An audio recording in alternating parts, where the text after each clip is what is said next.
Friends, the first thing you have to recognize about today is that this is King Arthur Pendragon 5.2, the Great Pendragon Campaign, Episode 10. The second thing you need to recognize is my hard drive is failing. My attempts to clone it are also failing. I may need to go with a substandard image of it. But as a result of it failing, it looks like there's also fluctuating power issues. So who knows how long this stream will stay up. My camera wasn't working earlier. You know, it might be about time to just get a whole new PC, and that's the thing I fear the most.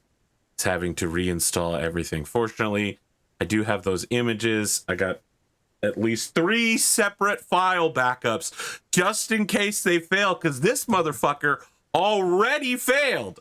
This is a backup and it failed. So this backup over here and this backup right here, this is a good one right here. This is a good one. We're keeping this one around. We're keeping that one around. Be using him real soon, I'm thinking. We don't know. All right. So now that we're there, Glimo, thank you for that sub. I don't know if it showed up on screen. The alert system has been somewhat questionable lately. Let me go ahead and, as long as I'm messing around, just make sure the dice roller is working this week. Because why would it? Why would anything work? Does anyone remember what happened last time we were here? Is this it? Is this the correct one? All right. Do I need to extend this out to make it go to the right place? Sorry, I'm floundering right now with tech issues. Here we go. That should be far enough. Let's see. We had fun with spreadsheets at the beginning of the session. We're going to have fun with spreadsheets this session, too. You fought Blaine's. We did fight Blaine. Yeah. Well, I fought Blaine's, and then I nearly killed Herawd. Yeah, right. yeah. Blaine's is currently wandering the British countryside. Naked. Yeah. That's pretty consistent, though, with people in the British countryside. When you been to the British countryside, it's pretty fucking cold. I mean, I heard that it's extremely temperate. I believe there was a series of jokes made one episode about how temperate it was. 2 episodes, and I'll keep making them as well as often as I like. I just want to congratulate Britain for once again deciding to completely change all of their $20 bills. Solid pick all around. Herawd. I don't have $20 bills. I got £20 bills. £20 bill. My apologies. £20 notes. £20 notes. My apologies. I'm showing. What is it? Eric accused me of being America pilled. America pilled. So let's see. Yeah, I have the duel with Blaine's, the Pentecostal feast. Attica informed us that we're riding on Cornwall this year. Yeah, you went to Cornwall. Yeah, we went to Cornwall. Witnessed. But before that, Herawd got in a pissing match with Duke Ulfius. That's right. Yeah. You 2 stepped to each other. We went to. We spoke to Roderick about the duel with Blaine's, and about what happened there. He gave us a attaboy. You missed a great opportunity to tell Duke Ulfius what happened to the last person that tried to step up to you. Yeah, as if he wasn't aware that had happened. I'm going to give all of you a choice here. You are on your way northeasternly in general. Gwgan is currently high on our Lord and Savior Jesus Christ, believing that it was his prayers alone that managed to bring peace between Uther and Gorlo. Yeah, Thousands of other knights also believe the same thing, that their pious pleas reached the ears of God and were answered. Gorlo and his men, Uther and his men, are all marching on, I think it's Eosa right now. I will give you all a choice.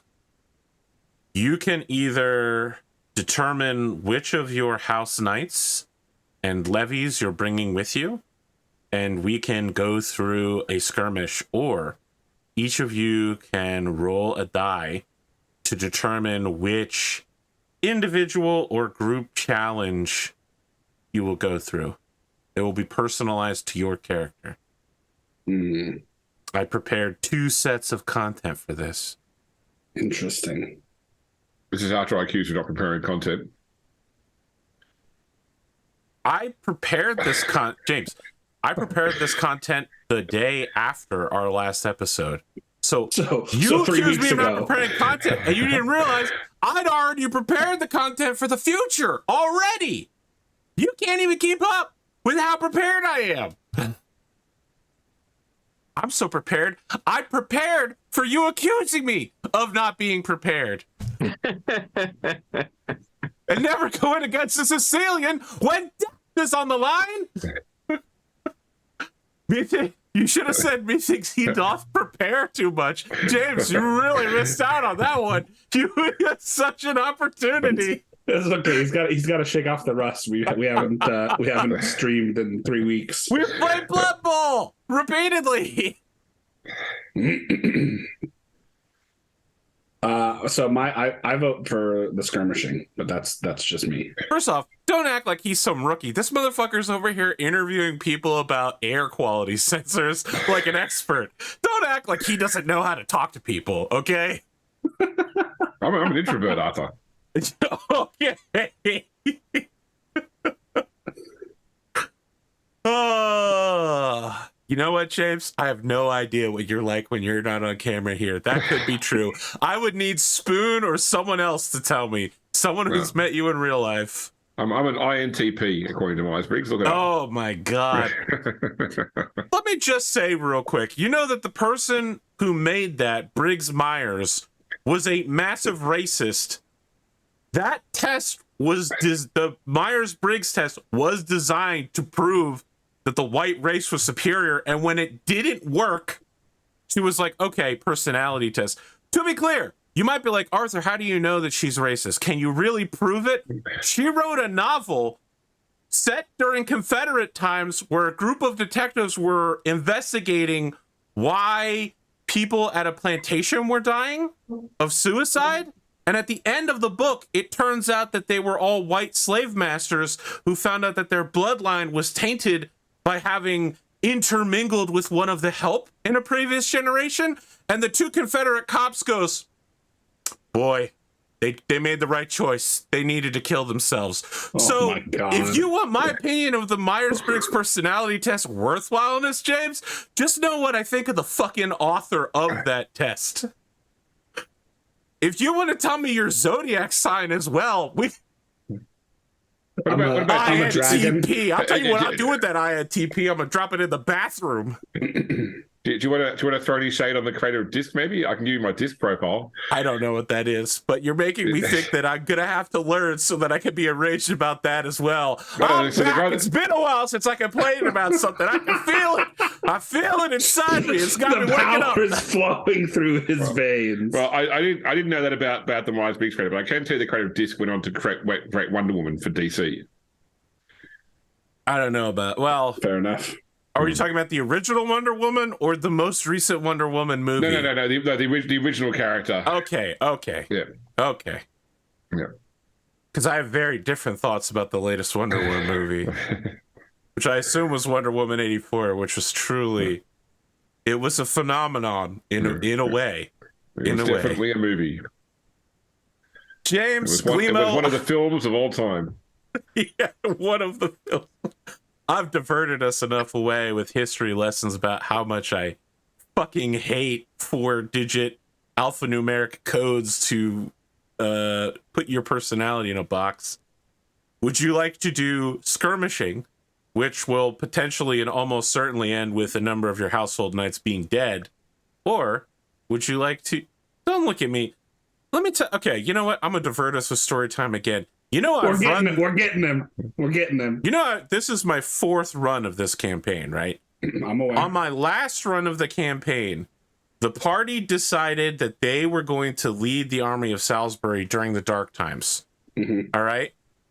They managed to provoke the Saxons into an open field battle and then proceeded to fumble 3 times in a row on the battle screen and lost something like 96% of the Knights of Salisbury. And at that point, I was like, this campaign is over. You guys are... Everyone is dead. Area, the Saxons take over. Said, your area is just conquered by Saxons. You've basically screwed Britain for an entire... And I know it's not your fault, technically, but also I think it's your fault.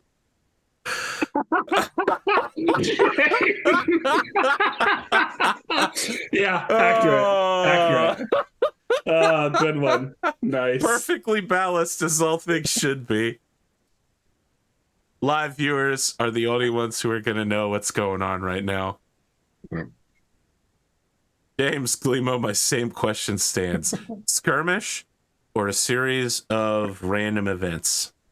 Random but relevant. Yeah, I'm falling in the second camp, to be honest. The gentle but firm hand of randomness without bias. RNG gods be praised. Okay, Zeech, calm down. Glimo, it all rests on your shoulders. You're the deciding vote. Let me guess. You're arbitrary. You choose a neutral path. I'm going to say skirmish. Skirmish. Very well. Who is our highest glory in this group? I believe I am, yes. Well, I hope you have a really good battle score. It's okay. What is it? 10. It is extremely mid, as the kids would say. It's about as mid as you can be without being 11. That's a statistics joke that I shouldn't have made. I will need each of you to tell me which troops you're bringing north with you then. Household knights, old knights, young knights, hedge knights, troop levies, men-at-arms, mercenaries. I had said last session, at least what I have in my notes, is that I brought my 6 young knights. Let's see. Go ahead, James. I'm going to bring a quarter of my total army, since all my numbers divide by 4 nicely. Ah. Yeah. So that's a total of 2 knights, 3 when it's other lineage men, it's like knight level without being knights, and then 10 levy. Interesting. So including me and my squire, that's 15. Oh, actually, no, because the other knights have squires too. So it's 17 people. Okay. Otherwise, we're gonna eat too much and piss off too many settlements when we dispose all these peasants from their homes. You don't believe in hospitality of the Middle British? I believe in not taking advantage of it. All right. How hospitable of you. I'm sorry. Go. I'm going to bring. No, you go ahead. I'm going to bring 2 middle-aged knights and 3 young knights and half of my other lineage men.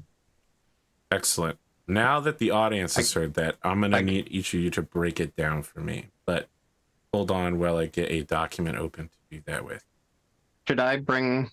I've not done this before, so I'm looking at the people that have. Spoon and James. Should I bring levy or lineage in addition? So theoretically, I don't know if this is the way Arthur runs his Pendragon campaigns. It is illegal for anyone other than the king to call up the levy, so you can only bring knights or other lineage men. Okay. Sure.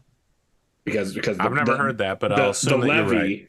The levy is your peasants. Yes, the levy is your peasants. It's just about how many of your peasants can you arm, and they're like Ashigaru in Japanese. So. Yes. Yeah. But and I don't know whether this is just the British system or if this is just basically almost any feudal system. It's you have to have a commandment from the king to call up your levies. But I mean, the thing is that you can still take your levy. You can still recruit people from your village to go and do stuff. It's not calling the levies as such. It's not calling the banners either. Bringing knights. Yeah, that's true. Yes, but if you're like, I bring everyone. Like I clear out my manor. Then no. It's more a case of having some dog's bodies to run stuff around as well. So that's a yes on the levy then. Yeah. Just don't bring all of it. Just bring just don't bring portion all of it. Yeah. All right. So then I will bring 6 young knights, 5 lineage, and 15 levy. And I will put this in. Excellent. You know what? If all of you could put your 20. stuff in Roll20, that would make it really easy for me to assemble. Brilliant.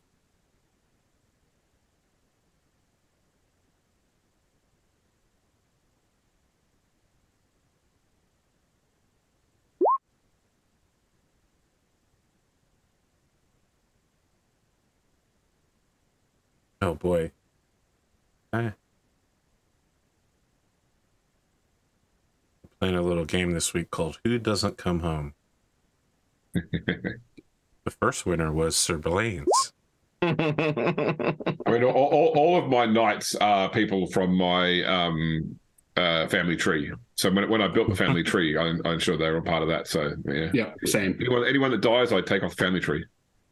Same. Okay. I mean, that's why I asked you guys to make a family tree. It was specifically for what we're about to do. Yeah. I want to be really clear. And I want to be so clear about it. I'm doing this really rare thing that I'm looking directly into the camera. I'm not speaking to my players. I'm speaking to the audience. Because I recently ran an Alpha Strike introduction. And what happened was the players took control of the session. I said, we're going to play only with the introductory rules. And all of a sudden, Ratosaurus is like, sprinting? What's that? I want to use that rule. And then there were just tons of, we're not doing that. I want to be really clear here. We are not using the optional skirmish rules in 6.3. We will definitely, eventually, use the extended skirmish rules. They're really good. And they will tide us over until we get to the Book of Battle. We are using the introductory skirmish rules. They're presented on page 120-ish. Depends on which edition you're in. The rules are the same in both books, 5.1 and 5.2. That said, I do want to mention there are rumors 6th edition is coming out soon. And I don't know about my players, but I feel like once we take a look at it, it may be possible that we switch over entirely to 6th edition. Okay, I have a quick question. Yes. The rules that are on page 120 of 5.2 are scenario movement. I said 120-ish. If you are on 5.1 rules, skirmish rules are on page 128. Okay. Well, okay. So then is that this is the one where it's basically it's a battle roll followed by combat. Yes, the battle roll okay. will alter. It'll be a tactics roll using the battle skill to alter the way you roll. So yeah, so it's the skirmish rules from 5.2, and then you roll Follower's Fate at the end of each round of battle. Correct. Yeah, which is page 154 in 5.2 if you're following along. So my copy of 5.2 is opened to the NPC charts, so I know what your opponent's stats will be like. So I'm juggling 2 books at once. They are both we're not using table 6.3. We're not using appendix 4.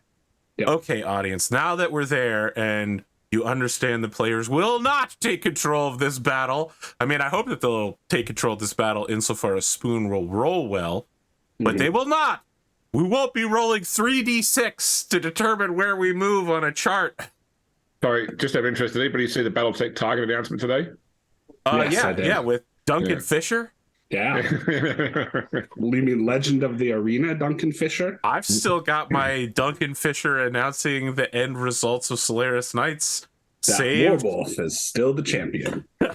This guy, he's so glad that he got Duncan Fishered.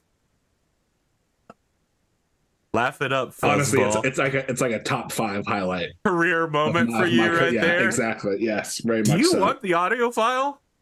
I would love the audio file, dude. All right, let me just send that to you real quick. Yeah, before your hard drive dies. Son of a bitch.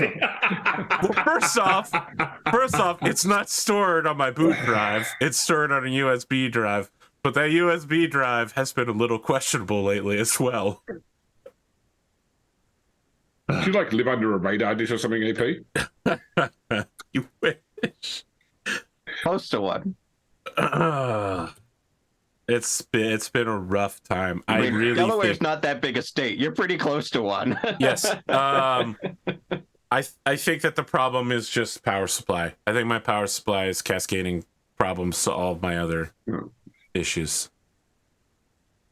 It's I have 3 USB hubs that appear to be draining all of the power. Okay. We're now ready. You are riding with your men. I think that James has insisted that we don't do heraldry this early. But no, it's we all use the same. We use the same heraldry though. That's the thing. The same devices. I see. We don't have personal devices yet. We have family devices. I want to imagine that it is late in the year, the end of summer, the beginning of fall, as this small, I won't call it an army, this band of knights makes their way up to Lindsay to the north. Octa and Eosa do not want to fight, and Uther also does not want to fight, and yet none of these 3 kings can allow any of the others to move unseen. And so they have all just parked armies within range of each other. Octa and Eosa theoretically allied, practically, maybe less so. Your band of knights, though, either unaware or uncaring of such politics, you hunt for blood. Led by Sir Kendric in his first outing here as a commander of a band. Kendric, I want to imagine that it's like you coming out of a gentle mist in the morning, making your way through truly light forest tree work, and then like in a V shape behind you, just more men on horse moving through the forest, searching for Saxons. What do you look like, and how do you feel at this moment, knowing that these men's lives are in your hand? So, I mean, he's got his chainmail on, helmet on. I think probably, he's feeling nervous, but also excited that, this is his chance to, lead not only his family, but also the Order of the Axe in combat. And I think Kendric is probably more excited than nervous, for sure.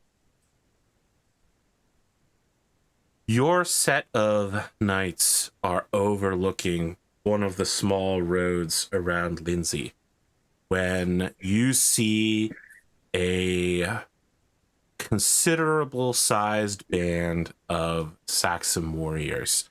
There are few elites among this group. Many are clothed in axe and javelin and spear, light armor, and a small shield, little more than a buckler with a small steel knob on the end. But they have covered their faces in geometric tattoos. There are strange bands of like knots of destiny and the runes of their people. They are laughing and daring each other as they move down these roads, these English roads. All of them very young warriors. You look among them and you see few swords that have been scratched, few shields that bear battering, armor that appears basically untouched. These are arrogant, prideful, but passionate warriors. And they don't appear to have seen you yet. Okay.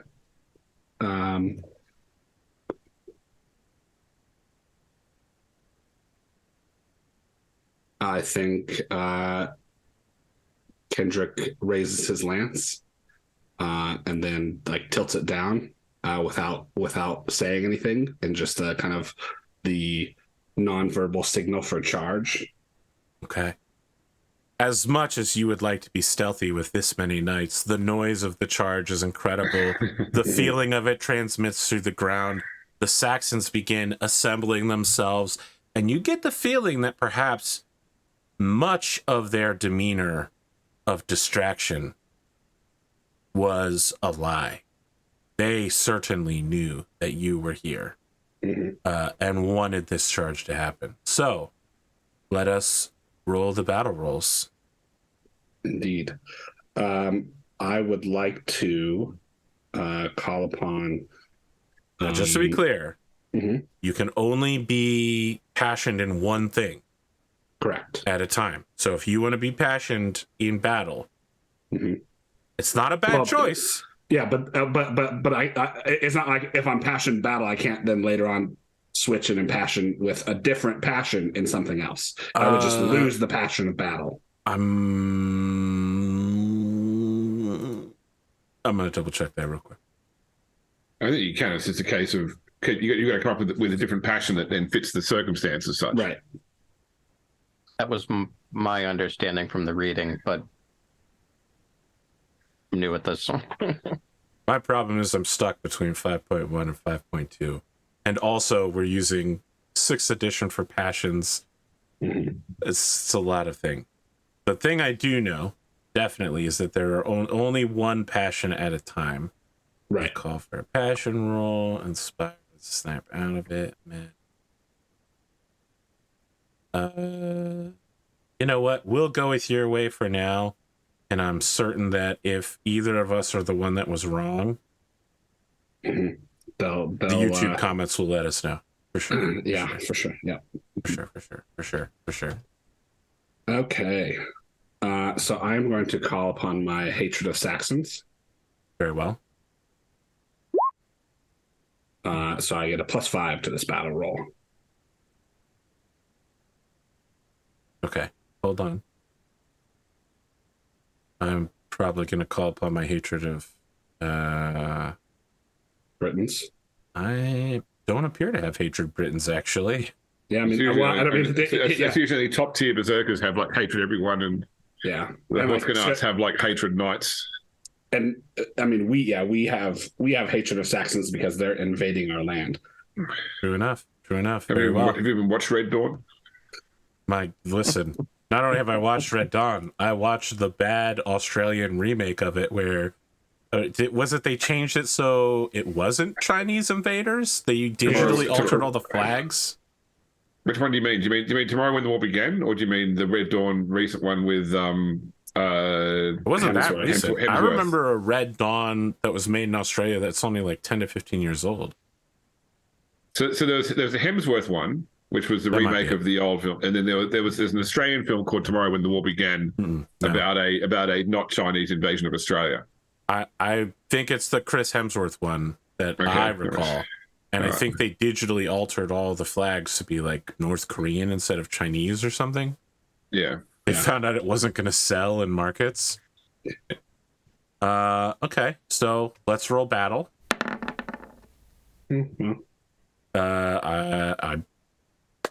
That is a success for me.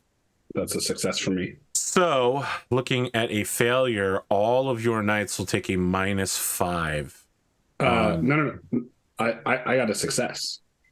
Oh, yes, but I got a better success. Yeah, so it's a tie loss. Yeah. Let's see here. I don't believe... Success, failure. Is it a opposed roll? After the commander's it is a roll. unopposed roll. You are correct. Yeah. So very well. We both have a +0 to our ongoing. Yeah.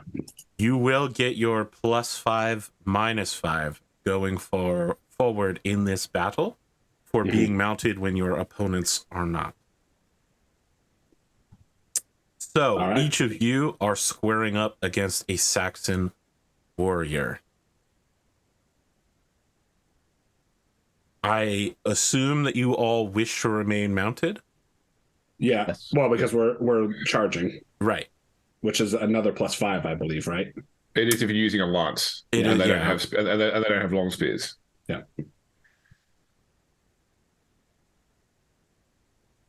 All right.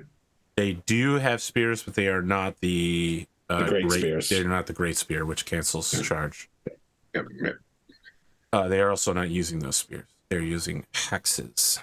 So the question is, anyone doing anything weird or interesting?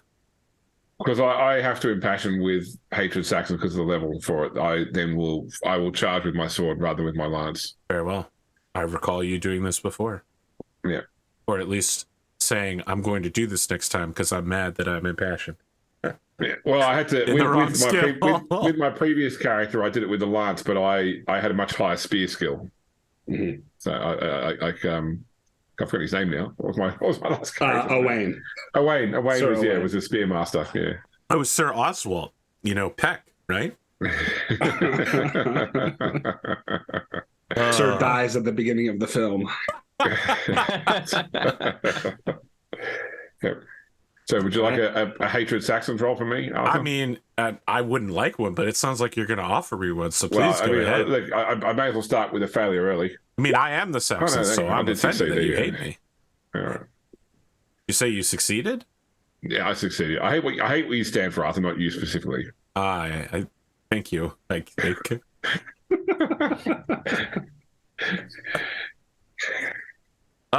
Let's go Herawd, Gwgan, Kendric then in terms of battle. So this would be it's a charge, and I'm mounted and they're not. So that's a +10. That is plus a +10 10 on lance skill. On lance. Yeah. Okay. Are you lancing? I am lancing. Very well. 18 on a 20. And I am axing. Okay, well, I think Book of Knights and Ladies, Spoon, is where that comes from. Okay. Yep. I got my success, so at the very least I get my shield. You will get your horse damage on this. Yes. 21.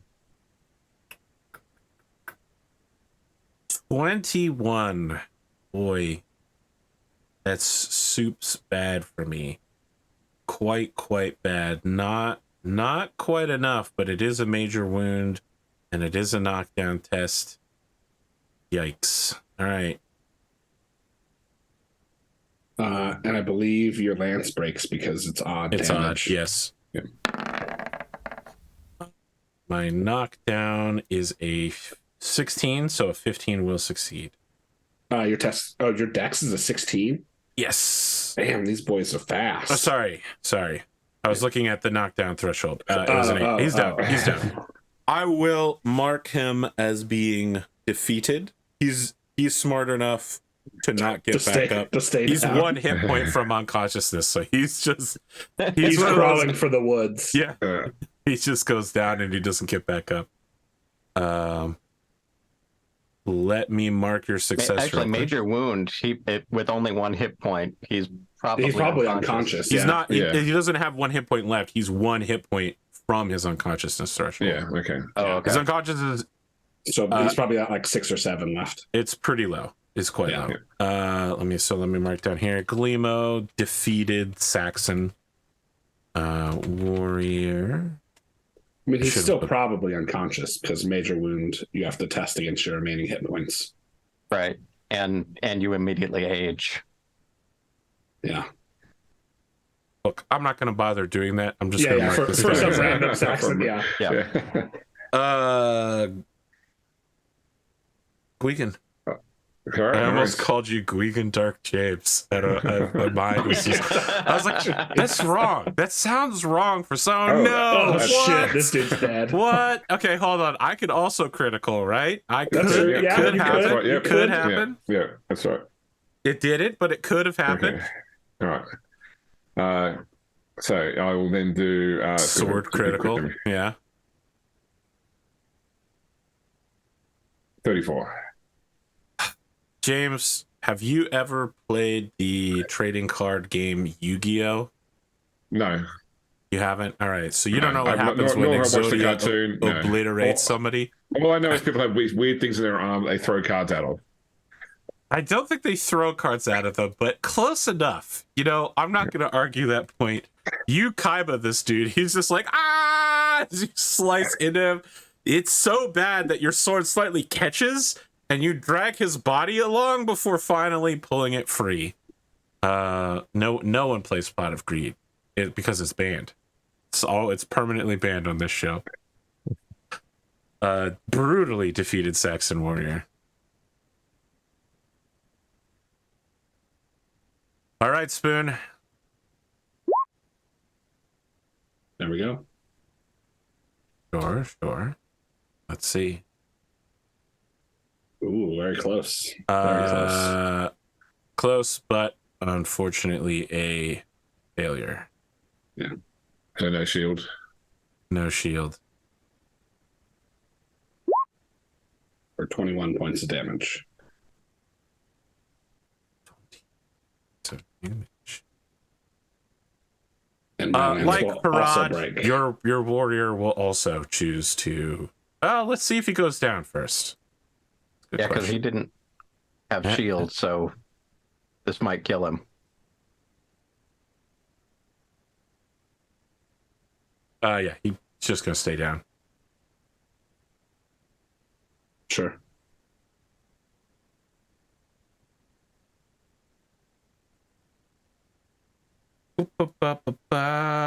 Your knights also slam up and down the line. The three of you are in the middle, and around you in a V, knights are rohanning through the enemy, overrunning them, and it is clear that there are far more Saxons than there are knights, and an overrun tactic will simply not work. At this point, each of you is now being attacked by 2 Saxon warriors additionally, and there is no charging at this point. You are, what is Fohammer calling it? You're in the scrum now. Yeah. I think the mace comes out here after the lance gets busted. Very well. Hammer time. That's right. Herawd, I want to start with you. You're being attacked by 2 Saxon warriors. I am going to call upon the Passion Hate Saxons Okay. against my sword. I succeed. Nice. Remind me how attacks against multiple opponents work. You work out your total skill, and then you Okay. choose to divide that among the opponents. So what's your sword skill, for example? My sword skill's 14. Okay, so you've So it got would be 24 because 9. you got +5 for being mounted, +5 for your passion. Yep. So you can decide how you assign that 24 to your 2 opponents. So you could do 12 each, in which case you're rolling against a 12 on each. Okay. Or split it differently. That seems legit, as good as anything. Okay. So I'm just gonna. Sorry, let me. So it's a bit different. Sorry, because your mounted bonus applies to separate opponents. So you're at 19. You divide 19 into whatever you want to do, and then you get +5 on each opponent. Because if one opponent was mounted, one opponent wasn't, that would have to be worked out that way. Okay. So the situational bonus against the opponent is counted twice. So 19. So I'll do 10 and 9. Okay. So you've got 14 and 15 and 14. Yeah. Okay. So I'm going to do a +1 on one of the swords to bring it to 15, and then the other one will be flat. Okay. The first attacker and you collide. That's a partial success. success. No, that's a full success for you. Yeah, but Right, did the against the Saxon 12? succeed? No, that's why it's a full success. The Saxon failed Oh, the because of the Saxon -5. failed. Okay. Yeah, the -5 Gotcha. again Oh, for yeah, being -5 mounted killer. is destroying them. Destroying them, Okay. absolutely. So damage on the first one is a 16. Okay. Quite damaged, not defeated. And the second one, an 11 on a 14, so success.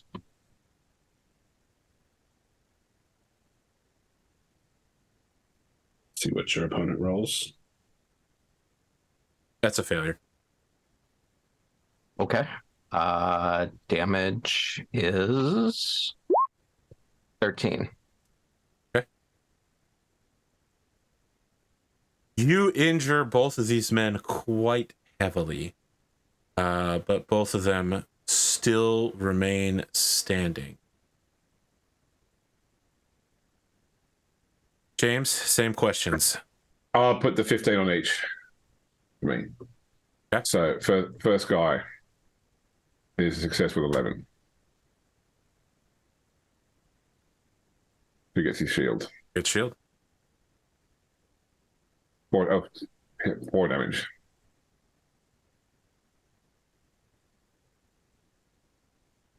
Okay. Second guy. Second guy. Success with a 6. He gets his shield as well. Yes. Oh god, it's terrible damage rolls. 2, 2, 2, 2, 5. Yeah, wow.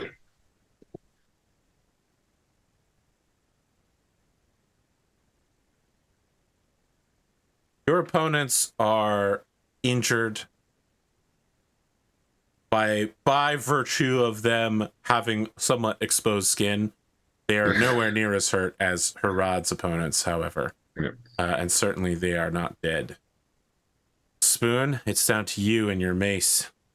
I'm going to split my skill so that I will have, let's see, I got a +5 to each of these. So if I go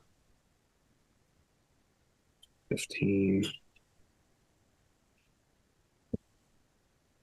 So we'll do a total of 15 and then 10. Okay. So we'll do the 15 first.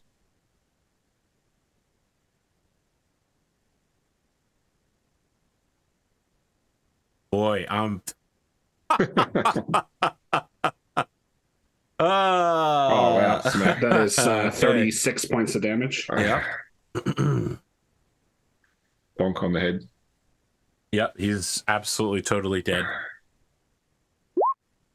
And then a failure on the second one. Okay, all I need is a hit here. Just to put something on the board. Woo! Oh, it's the worst. Worst hit possible, but you get it. And no shield. Yeah, well, it's my two-hander, so. I got him, boys. I got him. Now, let's see if I can even scratch that armor. What you got? 21. That's a good That'll hit. scratch. So 11. And that'll trigger a horsemanship roll as well. Indeed. No. No? Oh yeah. Oh wait. Yeah. Yes. It will. Your Yes, it will. dex. Yeah. I'm not that big yet. Yeah. Oh, I'm sorry. That was dex, not I horsemanship. mean, you rolled a 20. Okay. If you would like to keep that. I do. Listen, let me ask you a question. Spoon. We're sitting in person, and you go, I'm going to roll dex. And then you roll a d20, and it lands on the table, and you go, wait, I meant I was going to roll something else. The 20 still comes up. Well, but what if I went, I rolled a d10, and I got a 9. But you didn't roll a d10, did you? Well, You rolled okay. a d20. Look, it's up to you, man.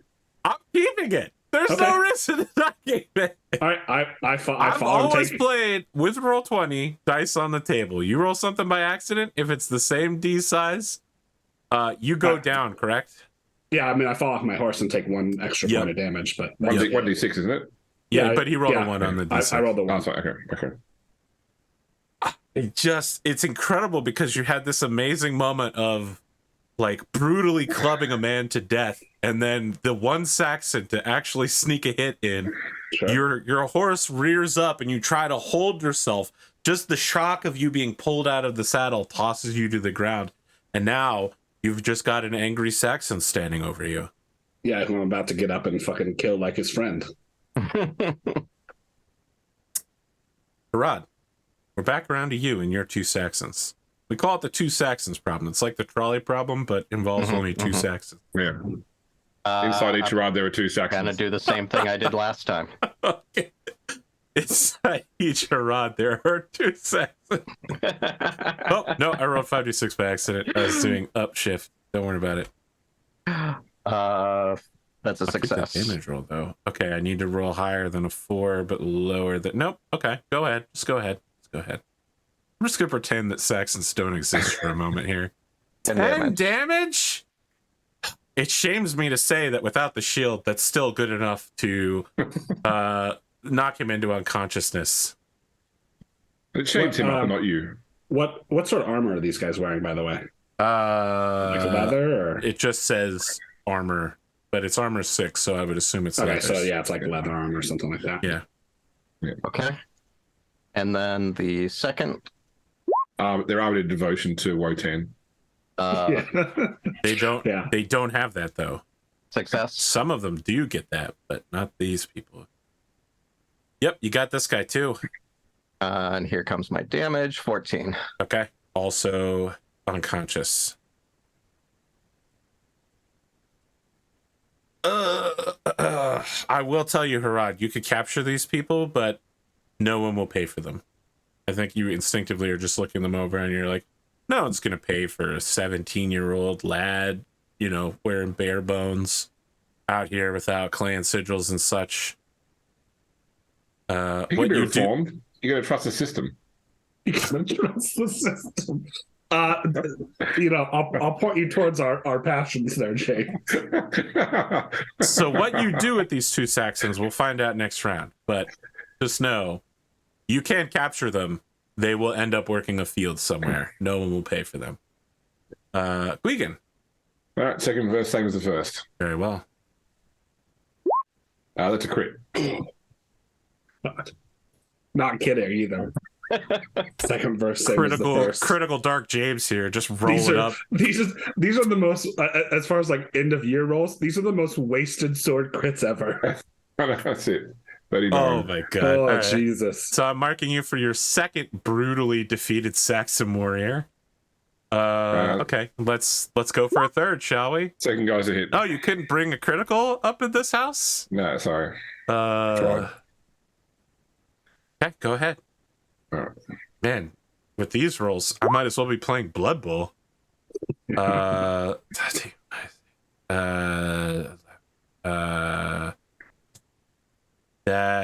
is not he's still up, unfortunately. It's not enough to trigger any of his problems. Was his size above 17? It's his size above 17. Great question. His size is... Oh, that's the wrong one. Size is 16. All right. Okay, we'll so check it's the a knockdown. dexterity check, yeah. I forgot that was raw damage, not Yeah, I always do that too. not armor or shielded. He's good. That's probably good. He's up. Yeah. You might suspect that you have problems. You actually don't have problems. The warrior above you steps away as a man in chainmail, British chainmail, that has clearly been captured, and a shield with a larger axe and some measure of understanding about the world. A more seasoned, older warrior is stepping forward. You don't understand the chance of the people around you right now, but it's clear that you've been identified as a leader, and someone is moving forward to duel you and has pushed this young buck out of the way to stand above you, and he reaches a hand down to help you up. Okay. I don't. I'll take the hand. I'll take trust his that hand. he has the honor to. Or do you go van brace to van brace? Because like are they like forming a circle around us? Like this is very obviously some sort of Saxon honor duel. I mean, right. they're chanting religiously. I mean, Yeah. I wouldn't say that it's an honor duel. It's simply but it is a duel. Yeah, it is. Yeah, exactly. It's a a duel. circle of equals. it's a circle where everybody inside of it is somewhat equal in nature. That's right. Don't dare refuse his patrol. It's patrolling all the time. I would like you to put a check in trusting. Okay. Got it. Let us move forward then with this. He is going to attempt to impassion himself. Okay. At the end of the round, just so that next round he's nice and ready to go. He's good and toasty. I'm rolling like 1, 3, 7, 12. Any of those would have been fine. All right. I mean, his passion's not high enough that this is a negative for him, but I really could have used the extra. No, instead this guy will instead just be rolling in with what he's got. Okay. So let's look and see who's free and who's not here.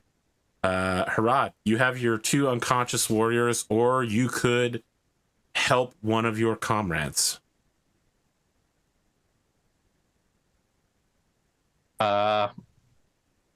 Herawd is going to go over to Kendric.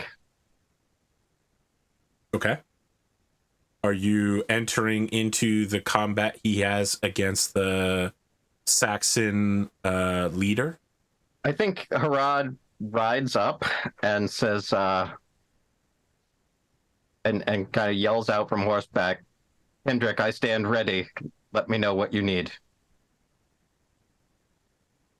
I think Kendric will wave him off. And I'm going to attempt to impassion my honor in this one-on-one duel. Well, hold on. I want to get to Okay. Gwgan next. Sure. He's still got a Saxon to deal with. That's fair. So this is the one. No other has filled the space at the other. Correct. Okay, he gets my full attention then. Full attention. Understood. I can only live by critting. Nope. I will not live. Any amount of damage will kill this man. Yep, he's super dead. Right. He was not brutally defeated though, so you don't get full marks. You don't get the A+++. You only get an A double plus. Yeah. Your parents would be filled with great shame. Right. He's going back to his pagan gods regardless. I suppose that's true. Sorry, heathen gods. I'm they consider them pagan gods. What you consider them, I guess, is up to you. All right, Kendric, you're also impassioning a second time. I am for mace. Very well. Oh, and that's a critical. That's a +10. What passion were you calling on?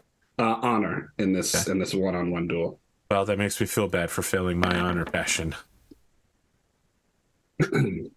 All right. What's your power level at now? So that's a 25 total mace skill. Okay. I'm at a 21, so now I am at a disadvantage. He begins circling you, and he makes no indication that he's going to do the first move here. Sure. You're off a horse, he's off a horse. The two of you are on equal ground. Some of your knights nearby look like they're going to follow Herawd's commitment to you and like close the circle essentially. Mm-hmm. So that like in a weird way, Saxon warriors are shoulder to shoulder with knights who have been knocked from their horse, but none of them are engaging each other because they've all come to see the big fight. The sky darkens slightly as that overcast gray turns almost to it could rain at any moment. The mists begin to pull away as the sun lights itself up in the eastern sky, and I suppose this man regards you and waits for you to make the first move. Yeah. All right. There's the first move. Is that with your plus? That is with the +10, yeah. Okay.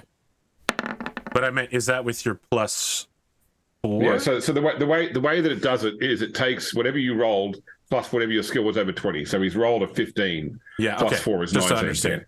All right. So I have a 10. So I at least get my sword and shield. But you have a success here. And you're wearing this guy is wearing chainmail. He's wearing correct? British chainmail. Yes, he has a 10 + 6, so he has a 16.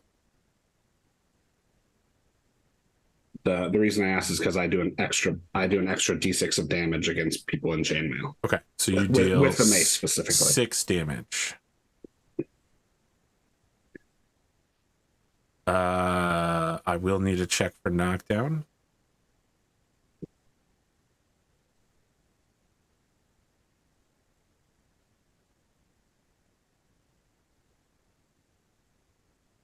And I think Come on, buddy. If he fails here, Kendric will Kendric's gonna. Okay, well, it looks like he stays on his feet, so it doesn't matter. Don't worry about it. Don't worry. You clash. It is the axe and the shield over and over again.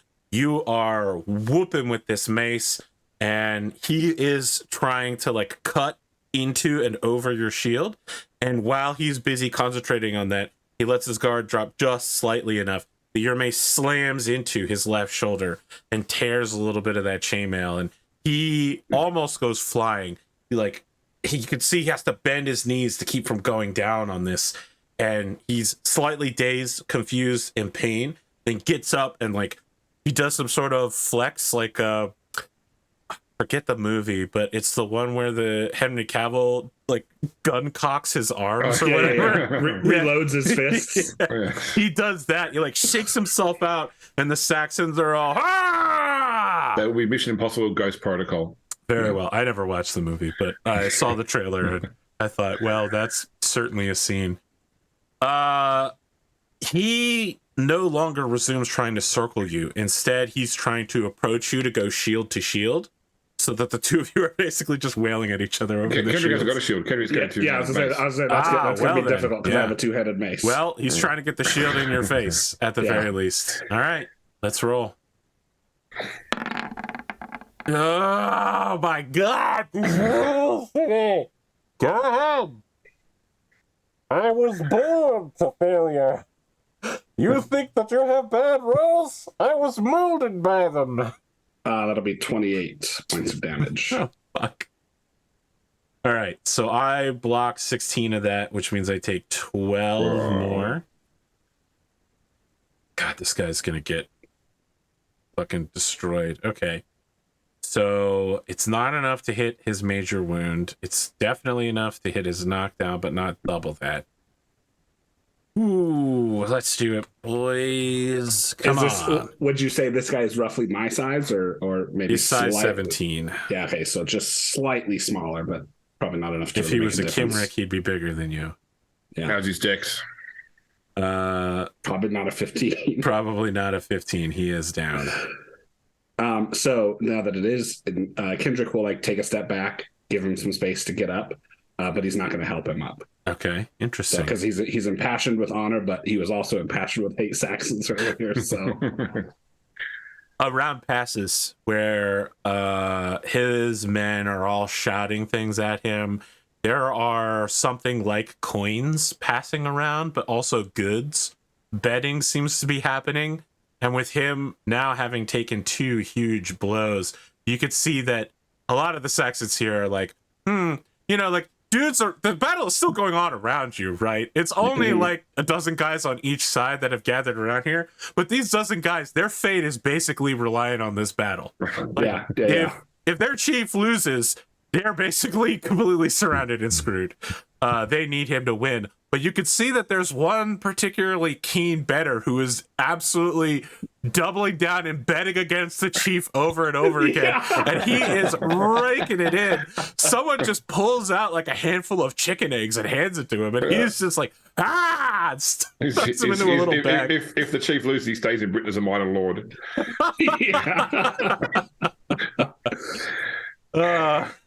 He just hands everything in his pockets over to you. It says, "This is my ransom."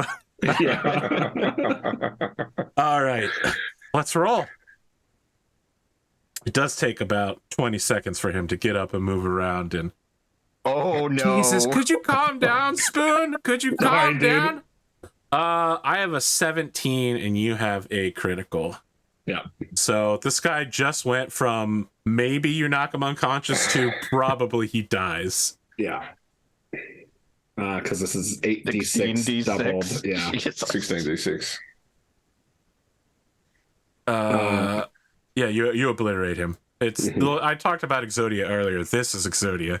Yeah. Fucking slam him in the chest, and pieces of the body which should remain inside are strewn across the area. This dude hits the deck. He may live for a few more minutes in extreme pain, but walking away from this field is never going to happen for him. This is why I love the fact that in First Ed D&D, clerics wouldn't use swords because they didn't want to draw blood. Yeah. At this point, Spoon, I do need you to roll for Follower's Fate. And you are Okay. no longer impassioned. Correct. So let's see here. You roll battle. Yep. I'm just seeing if I get anything for having a success on the first check. You do not. You No, have a yeah, plus it's just 0 straight to it. up. It's just straight battle. Okay. That is a Oh, no. failure. Okay. All right. Hold on. Saxon Chief. Battle questionable. Is he Saxon Chief? Is he around to make the roll? Yeah, I was gonna say, does the Saxon Chief even get a roll? I'm not rolling for the Saxon Chief. Yeah. I was writing down that you defeated a Saxon Chief. Oh, gotcha. I think Gotcha. I understand. Yeah, I thought you were rolling for his followers. I am going to roll Follower's Fate for his second, who is nowhere near as good as he is. Because we need to know whether they break and run or not. Both sides retreat from the field, leaving a pile of dead in the middle. It was a bad one for everybody. What was supposed to be a happy skirmish was rough. Okay, so each of you will need to select how many knights do each of you have? So two nights. It's according to the chart here, it's 50% losses, 10% killed, 25%. So out of the 50%, 10% are killed, 25% are wounded, and then I'm trying to do the math, but I think each of you will have somebody killed, then somebody captured, and then some wounded. So let's see. Yeah, you're gonna have to select who is your least favorite knight among your retinue to be dead, and then another to be captured.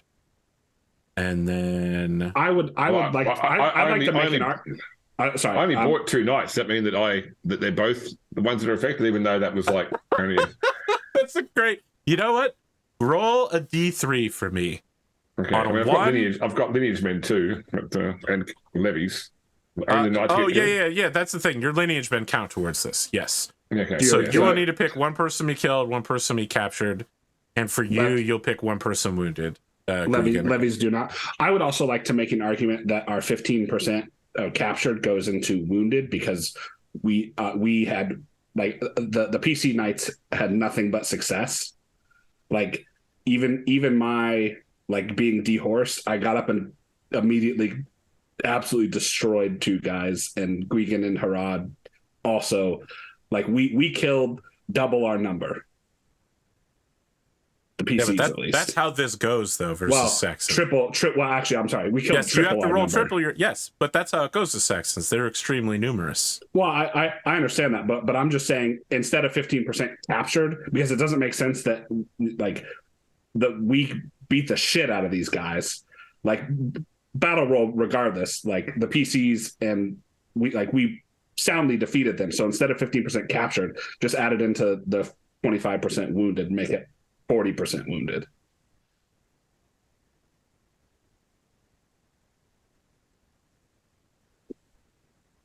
Okay, I'll allow that. Only because you made such an impassioned argument, and only because you killed so many people.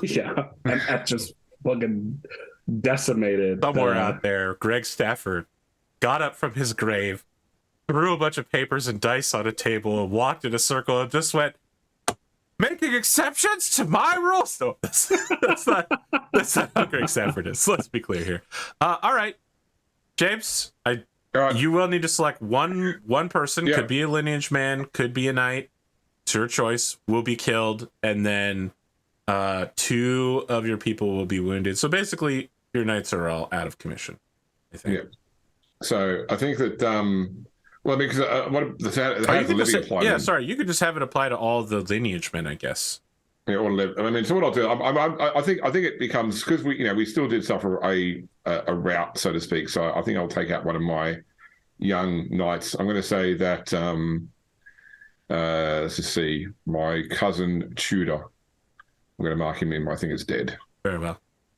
I'm going to make a call here that You can apply wounded to levies, so you can really just have the levies take all of the wounds here. But the killed has to be a knight. Yeah, Herawd, well, that's fine. how many knights do you have? A knight or a lineage man? Yes. I count lineage men as basically being pretty close. Gotcha.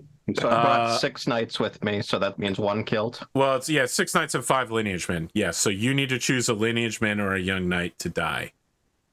All right. Angrahad, the oldest of my young knights,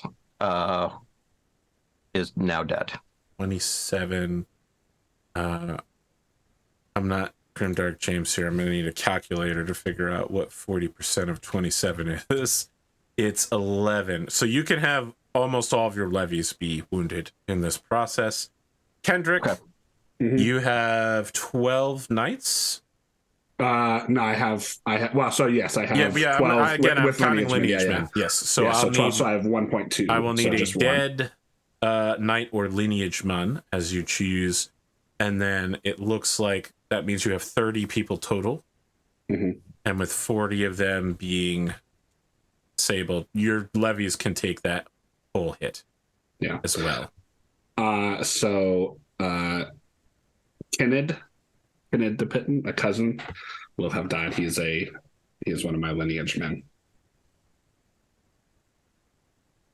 It's rough. It's rough here.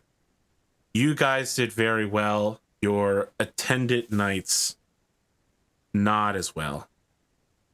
And as a result, this battle, it's not being considered a loss. Certainly, you left many dead on the field. Coming out victorious over the enemy leader is never going to be viewed as a bad thing. But there is some talk about a comparison to the campaigns of King Pyrrhus in the lands of Rome. From an RP perspective, Herawd sees his cousin's body on the ground and goes and finds the 2 guys that he knocked down and coup de grace them. I do want to ask. It belongs to no individual knight, but the 12 men who made up the Saxon side of the Circle of Equals. What are you doing with them? Are any of them like? Nope. This war band was young bucks. This is their first battle. The only one that speaks any bit of English is the guy. He's the guy who's got the chicken eggs and a bunch of both Saxon coin and now English coin. Yeah. All right, hang on. I'm gonna test the passion, not to impassion myself, but to kind of give me some guidance on what to do here. Let me get the dice roller open. Okay, so that's a success on hatred of Saxons. So I think, like,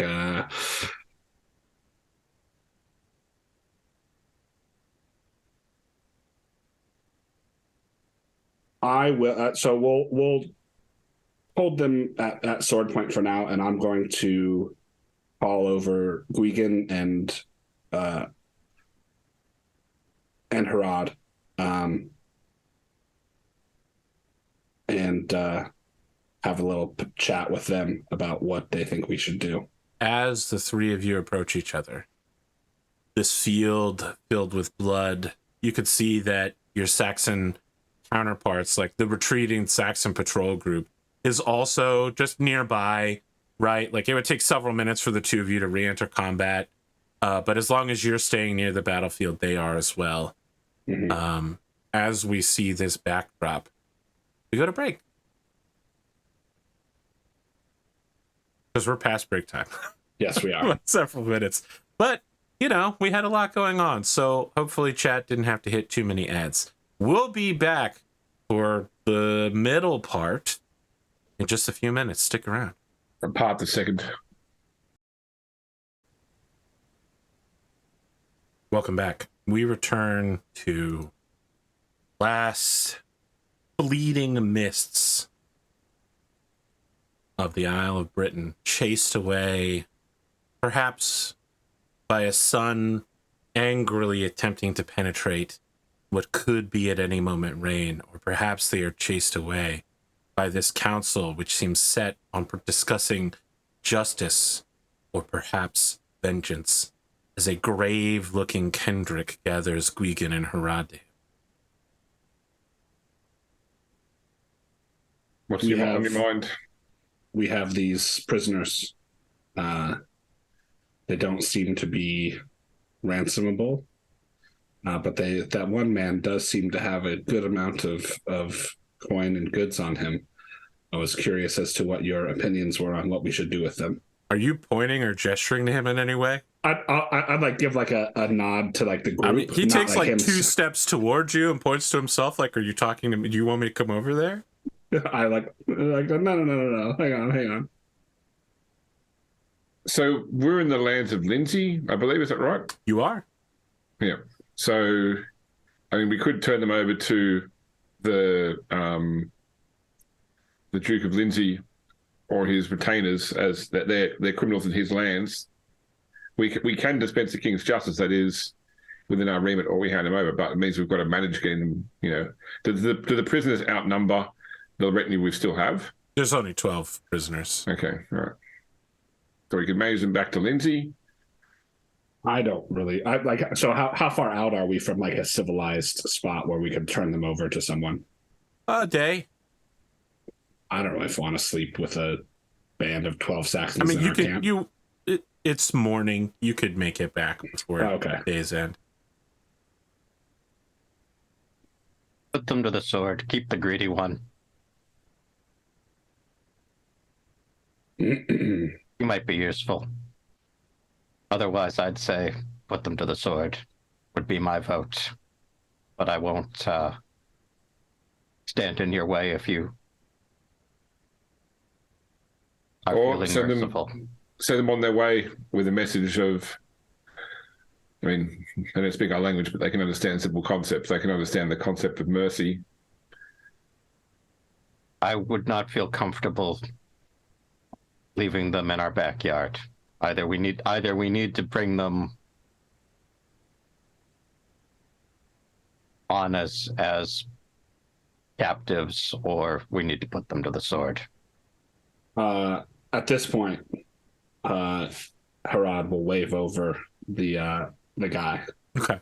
He like turns his back to you to like say something to the other prisoners, and they're like, He comes over and he says, "Yeah, hello? Good. You speak Kimric. Yeah, I don't think it's called Kimric at this time period. I think that's the language of the English, but yeah, sure. I speak the same language as you. Yeah."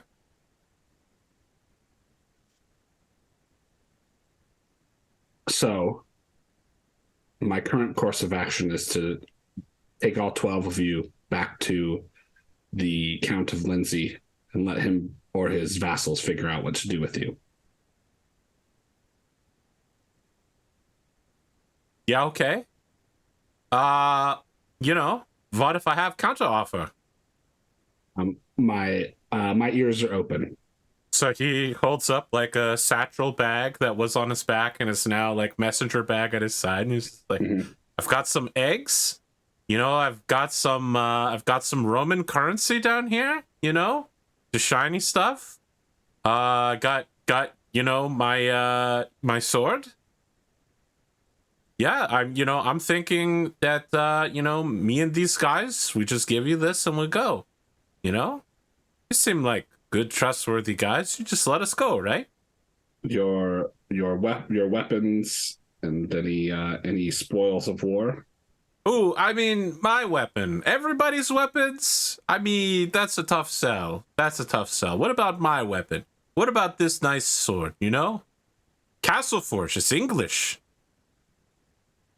No doubt taken off of a dead Englishman.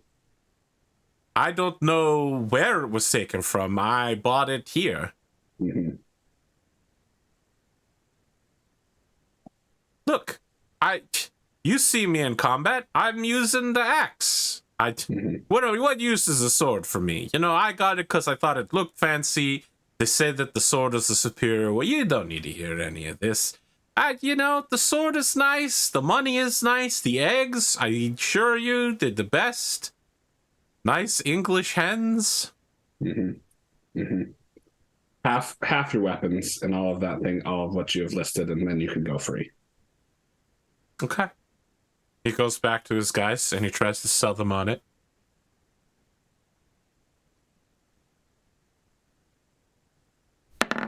This guy's got a future in politics. I bet he does. I bet he does. Herawd, I would like you to test Vengeful. Gwgan, I would like you to test Forgiving. And Kendric, you can go ahead and just mark Merciful. You don't need to test it. I failed Vengeful. Decision. Yeah, so I failed Forgiving, so I'll go to test Vengeful now. Yes, you need to test the opposites now. So I succeeded Vengeful, so I fail both. You will need to check Vengeful. Gwgan, as you watch these men walk away, you advocated for mercy, but there is a dark voice in your heart that looks to where a member of your family now lies dead. And what you believe or not, these intrusive thoughts say that you should be ashamed to have advocated for these wild, unchristian heretics to walk free when you have that. This is your lands. You're not on the continent. This is England, and you're letting these people walk to someone's home nearby that they have taken from a good English Christian. So I don't agree as well that we let them keep half their weapons. Like the option was, leave unarmed or die. That the fact that we negotiate, but I'm not going to raise this, but this is certainly what Gwgan is thinking. Like he doesn't understand why we let half the men leave with their weapons when literally we had the decision to what could be done. Herawd, I don't want to say you're left with a moment of confusion, but you see them leaving and it's as if it doesn't matter as much to you. Like you've reached an epiphany that like this battle, it was a battle. Vengeance would have been nice, but now that the decision has been made, you are in a state of it is what it is. Can I also check hate Saxons based on my coup de grace? If you succeeded, you check it anyway. You always check it anyway. Yeah. Oh, okay. Yep. My bad. I did not. Yep. Thank you. Kendric, the weapons are distributed among the knights who have lost things. Some of it will certainly be sold off to pay for funerals and what's it called when a soldier dies and the family has to be paid afterwards? Well, I think maybe what you're thinking of is like Weregild. I mean, Weregild is paid by the person that killed you, right? Not that. Oh, you mean like a pension? Yeah, like a pension. These weapons will go to pay for the pensions of the men who died to keep their families in hand. Yes, only passions get a check when you succeed at them. Okay. Oh, I should have been checking. I knew crits more. Don't worry, Glimo. It's just like the English language. There are a ton of exceptions to everything. It's just different enough from BRP that yeah. Because Call of Cthulhu, you check everything every time you succeed. That's why it's pronounced tomb and boom instead of tomb and bomb, right? Exceptions to everything. Right. It is a bloody field you walk away from. Many wounded knights. I think on the march back, no one would say anything to Kendric's face. And I don't know that anyone would attempt to dishonor him, so I'm not sure how to thread this needle. But there are discussions that I think Herawd and Gwgan will pick up among their family knights, and probably the squires mostly. squires passing messages between the knights is, I think, where it will come from. That there is a discussion that Kendric is young, untested in battle. It's no fault of his own. It's not like anyone is saying like he lost this battle, but there is a concern that he lost his head in getting too into the duel and forgot that he was running things for everybody. No one is blaming him for the deaths. No one is saying anything that would dishonor him, but there is a concern in the future that, like, if they end up in a squad with Kendric, they're going to need to watch their own backs because Kendric's not going to do it for them. And certainly this isn't the first time the older knights have been with the squad leader who's like this. You know, if they, you know, they're older than Kendric. If they were good enough to run the battles, they should be doing it anyway. They just aren't that good of a knight. They aren't that glorious. I feel like the phrase fantastic warrior, mediocre commander is thrown around. Yeah, maybe. Again, no one would dishonor you. This certainly wasn't your victory, but also no one would call this a loss. It's simply a skirmish between two sides. It definitely could have gone better. And, you know, defeated warriors need something to bitch about. Mm-hmm. Mm-hmm. Oh my God. Listen, people who aren't here live don't know that James is destroying chat right now. Just absolutely destroying chat. Did the I have a mug that says that, AP. Did the goods in the bag come to any sort of yes, but it's all going to it was distributed amongst yeah. I mean, look, if you guys like eggs, I mean, it's not like you get them fresh at campaign, right? Yeah, so we the three of you each have for an everyone egg on the way back. Yeah, I mean, this guy wasn't trying to cheat you or anything. It's not like he had a huge amount of money. And it's not like Saxon money is worthwhile to you. But, I mean, a coin is a coin, and they do have Roman currency, a.k.a. British currency, in here. Not like pounds, but certainly handfuls of I want to call them talents, but it's... denarii? Denarius, yes, shillings. I don't know that they're... I am also going to mark down a second sword. Okay, in my gear. Can I say, I recently discovered silky chicken eggs. Very good. I don't know what that is. Yeah. So if you haven't seen it before, Google silky chicken, Silkie. You'll be. I didn't know what they look like until I had one of the eggs. I'm like, I need one of these things in my house. Yeah, silkies, good chickens. I know they're 1,000-year eggs. So you don't like 1,000-year eggs? I don't know that I've ever had one, but they don't sound great. Okay. They're interesting. They certainly are a taste. Yeah, chat knows what silkies are. They're saying silkies are fancy ass motherfuckers. They are. They are tiny, fluffy chickens. Yeah. That have apparently smaller than normal eggs. Yeah, they are. They're only like maybe golf ball sized. Okay. Yeah, but yeah, really, really tasty. Okay, I do like tasty eggs. Yeah. So yeah, we would ride back to wherever it is that we're based camp out of. Sure. I mean, that is but one of several skirmishes you undertake throughout the year, but, you know, we don't follow all those. The patrols end with all sides agreeing that it was a good year. Among the Saxons, it was good to have not lost to the British. Among the British, everyone's agreeing about how highly cultured everyone is and how Christian we all are and what good friends we are with Duke Gorlo. And among Gorlo, he I don't want to say he lauds praise on Uther, but he does laud praise on Uther's troops, who are, of course, extremely skilled. You make your way home or not. You can have court with Christmas at the royal court or head back to Salisbury to have court.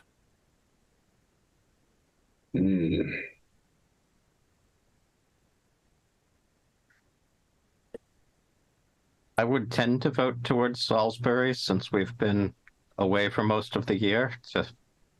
Yeah, it does tend to be unless there's some particular reason to go with the king. I think we do tend to default towards Salisbury, but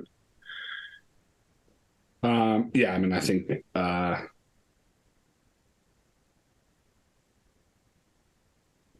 yeah, I think Salisbury going home. As the calendar turns and winter sets in, you hear that the Saxon-held lands around Rostock have been raided by the English, and that the English lands around Northumberland have been raided by the Saxons quite badly, pillaged even. At the Christmas court, you hear gossip that the Saxons must have suffered many losses this year. Is there anyone you want to meet up with at the Christmas court? Any business before we move to Spreadsheets Anonymous? I would like to see my dear minstrel, Andre the Younger. It's old Andre the Younger. If Old you recall. Andre the Younger. Old yes. Andre the Younger. Because there's now a young Andre the Younger. Right. You look and you look. You have become quite used to old Andre the Younger's presence in your halls as of late. He has been regular. And yet you seek word of him, and he has not arrived in the lands of Salisbury this wintertime. Interesting.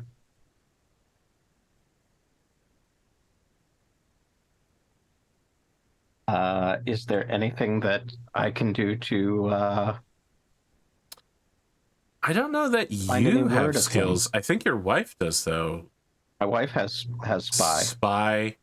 I will allow a spy roll for her to pick up the gossips. Sure. Nope, that's a fumble. Fumble.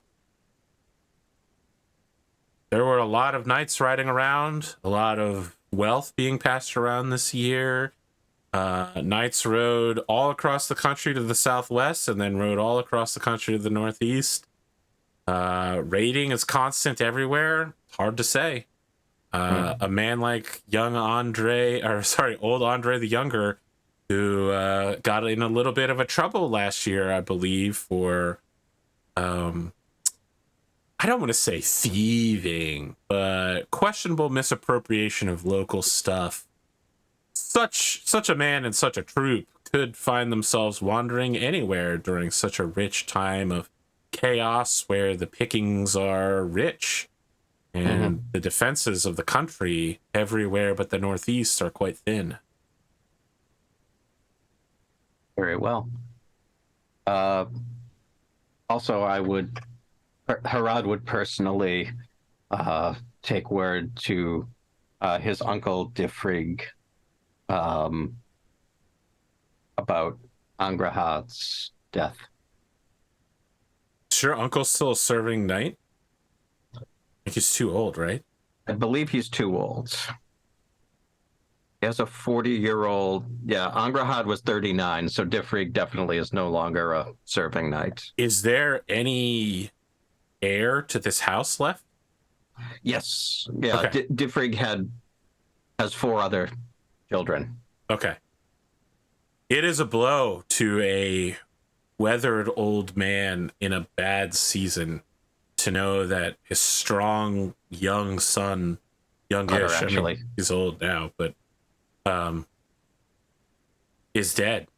And he would never make demands of you, but he wants to know what happened. We were fighting the Saxons under King's guidance.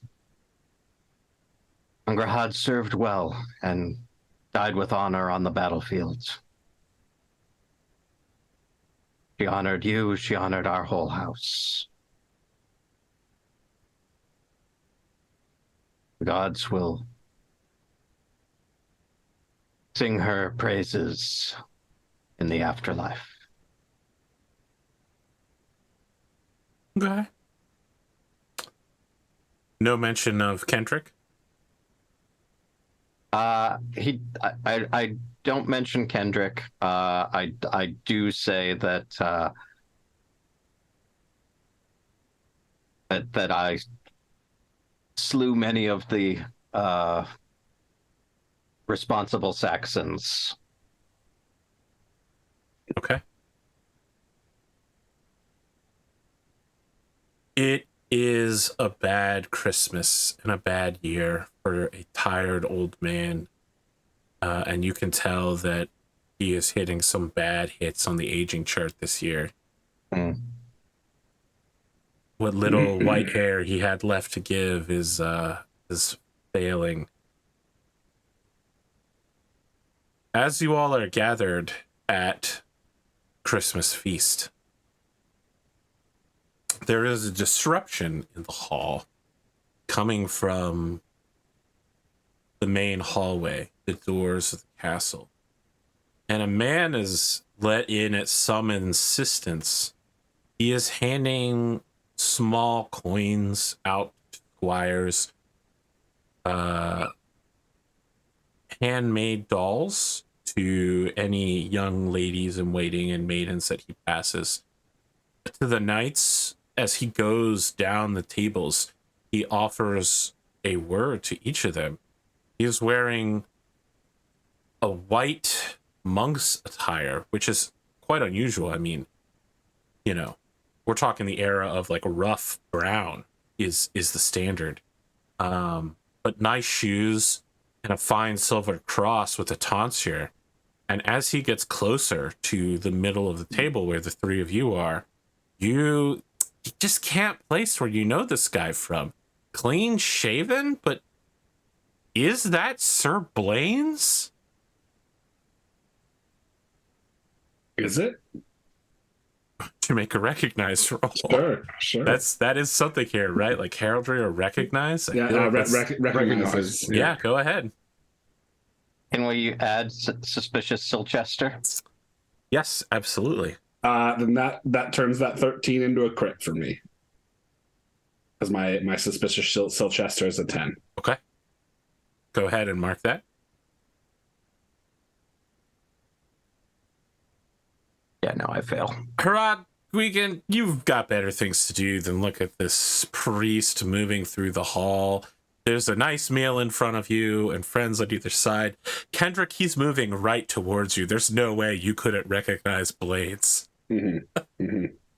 And he stops at all of you and says, honored friends, my good friends from Salisbury, I come with the blessings of Saint Nicholas, a Turkish saint who recently passed and has extended in his sainthood a charitable mercy to all. Merry Christmas to all. To all, good night. And he puts a hand on your shoulder, Kendric, like you're seated eating, and he puts a hand on your shoulder to stand beside you, and he just says, I found you to be an excellent and otherwise honorable opponent, and I hope that you can forgive my transgressions against you both this year and at all times. Is it still Sir Blaine's or is it Father Blaine's now? I am no ordained priest. I am still a knight.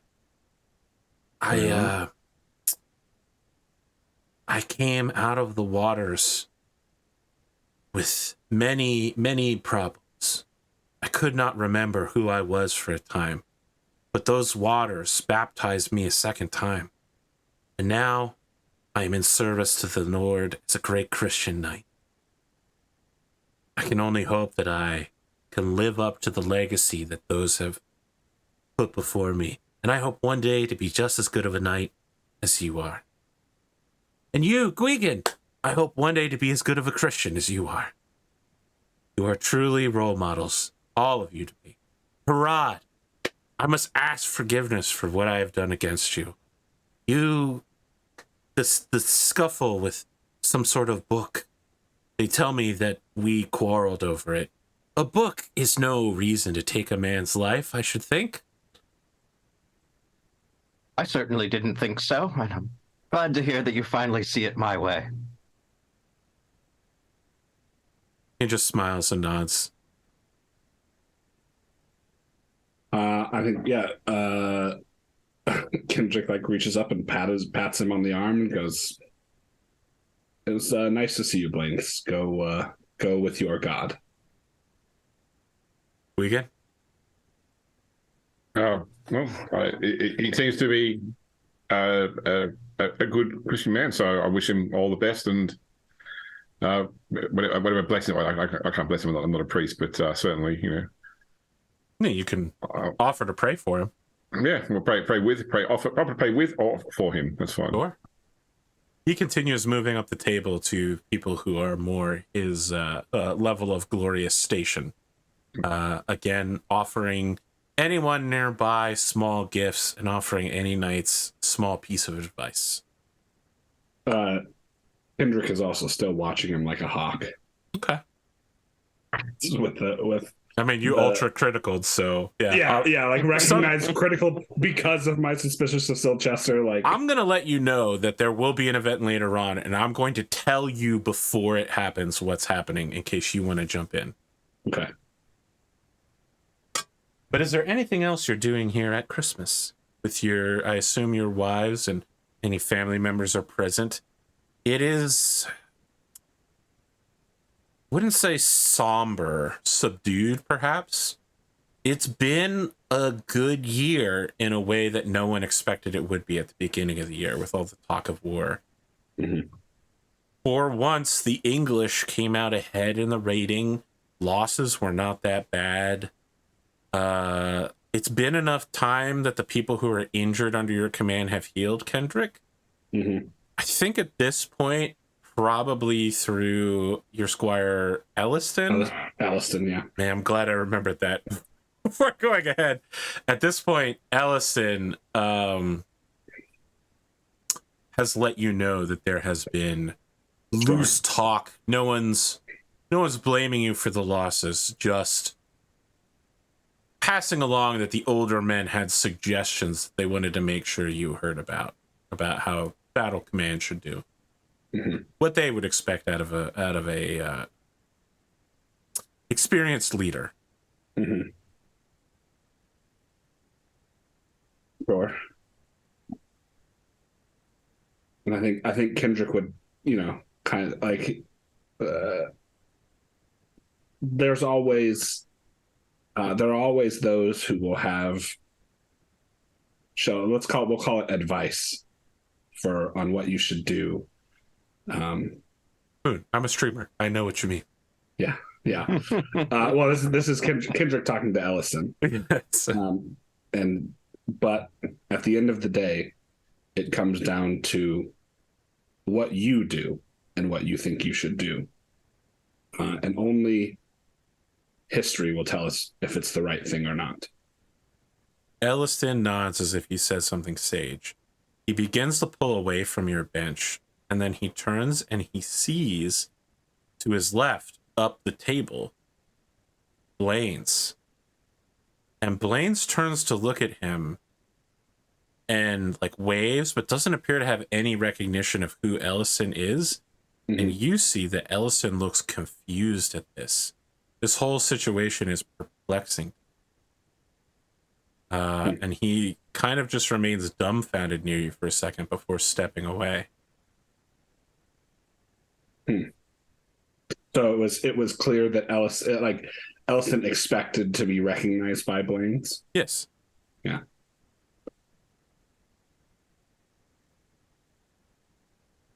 Okay. I'll file that away. Yeah. By the end of this part of the feast, as the next round of food is coming out, a boar recently caught, an apple stuffed in its mouth, many fine dried fruits arrayed around it, a senior knight, the castellan carving it and having it passed around the hall. The meat is juicy and amazing looking. The smell of it flows through the hall. pepper and salt and cinnamon are flowing in free abundance here. People are talking about this being a great feast. Kendric, before it happens, with your critical recognize, you see that Blaine's is approaching the high table. Mm-hmm. And you know that if Blaine's arrives there, he is, I mean, no one invited him. There's no hospitality for him. Yeah. If he runs up on the lady and the count, the earl, there's going to be bad times. It's going to be real bad. Yeah. I would like to intervene then. Okay. You stand up from the table. You begin. I feel like at first you're just walking, and then you're like power walking, and then you're at a light jog. Right as he's about to go up some steps to make it to the table, you catch up with him and get a hand on him. And you say, Sir Blaine's. Yes? Why don't you come sit with me? Sit with you? I would like to introduce... Yes, I would like to introduce you to my family. Oh, very well. If you'll excuse me for a moment, I see two people I feel I know.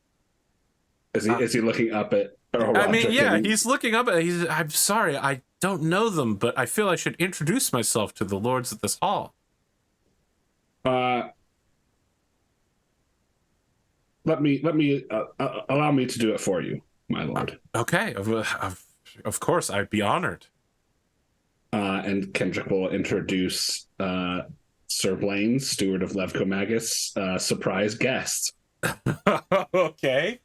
To Earl Roderick and Lady Ellen. Earl Roderick is deeply unamused, and he just says, "What devilry is this, Kendric? I know this man. What is this absurd haircut that you have given yourself? You look like a friar." It is a... He gives him a little stare with like one eye up like this, the Jack Aubrey. Apparently a new Christian Christmas tradition after some Turkish saint that just recently died. Sir Blaine's has been overcome with his spirituality. Blaine's offers a small doll to the Earl and the Countess. And as he's standing in front of the Countess Ellen, he like wipes a tear from his eye and he says, "I'm sorry, you're the most beautiful woman I ever remember seeing." And Roderick is boiling with rage at this moment. Yep. And then I think, all right, we've seen enough here. It's a pleasure to have you here, Sir Blaine. And he's like ushering him down the stairs. Okay. I'm just going to make a hospitality roll real quick to see if Roderick is just going to have him ejected from the hall. Yeah. Okay. Blaine's is tolerated as a surprise guest only because it's Christmas and only because it's clear that he's lost his fucking mind. Herawd looks around to see if Sir Jaredin is in attendance. Jaredin is in attendance, but he appears to be like avoiding you. If you'll recall, you were supposed to meet up at some point during the year to do sword training and pass along spying information to him, and that has not happened. Well, he went in right after that happened. He went right. He was grievously injured, and he's been training in secret. But he still needed you to act as his little bud. And you have the little bud thing has not happened. There's still time. It's not yet midnight. Yeah, well, if that's the case, then yeah, he's also still got a week to complete it. Yeah, I think that he's avoiding you, and he does not look well. I think you recognize to some extent that part of it is like a mockery of injury, right? Like he's got a bunch of tie, but also there's a unmistakable shifting to his stomach where he receives some injuries and stabs that like part of this is fake to make people underestimate him, and part of it is very real. Horrific damage done to his body. So I think Herawd will sidle up to him and kind of nod at what's going on up front and say, "Perhaps our Lord has need of your special services.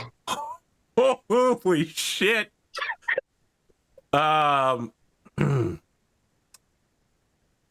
He looks at you.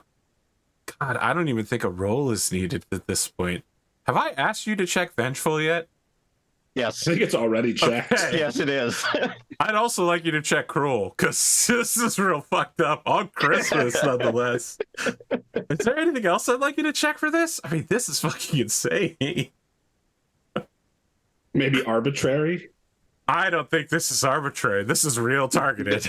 Well, but I just said it as the opposite of just, but yeah. No. I mean, so the opposite of Reckless, justice. maybe? No, I think if Cruel is already checked, we're good. That's fair. This is Vengeful, Cruel and it is Vengeful. Cruel, Vengeful, and maybe Intrigue. The thing is, I don't think you even need to roll Intrigue. He simply Assassin Creeds himself a hood and dismisses himself from the feast. I just want to let you all know that he's leaving the castle and going some distance away and waiting in a bush for Blades to pass by on the road. He is going to assassinate Blades. Yeah, it's absolutely going to happen. He's going to make the attempt. Yeah. It'll certainly be a massive incident if Blades doesn't die and he gets caught. Yeah. Yeah. Okay. Anything else that will happen on this Christmas night?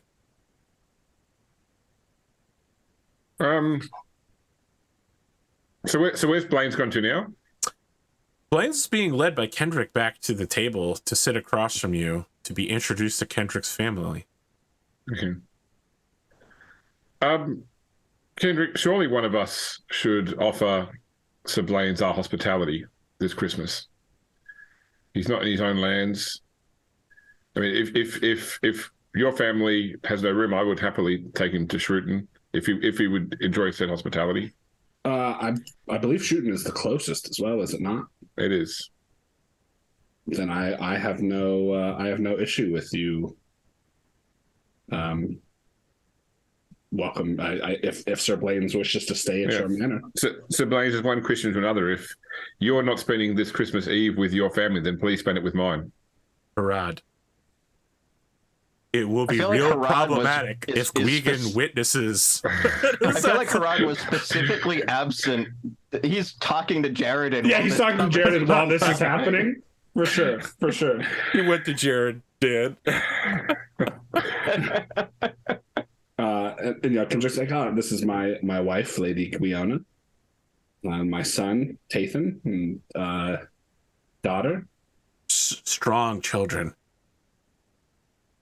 Lady Gwiona, I'm afraid I have no memory of you, but I'm sure that you are a fine woman to be married to Kendric. I would be so honored to spend Christmas with your family, Sir Gwgan. Just come and get me when you are ready to depart. Of course. This is my wife too, Conaware. He says nothing. Yeah. the camera doesn't even go across. Yeah. He goes Oh, off we camera. PowerPoint It starts to pan, then just cuts back. Yeah. I want to keep this meme alive for as long as possible. At this moment, Herawd, you return back to the table as we, in the background, can clearly see Jared departing. Herawd, welcome back. Oh, yes, hello. Has anyone seen my minstrel about? Old Andre the Younger? Yes. I can't say that I have. He normally doesn't miss things like this, though. Yeah, Maris was exactly what I was thinking there, Glimo. Yeah. From Fraser, yeah.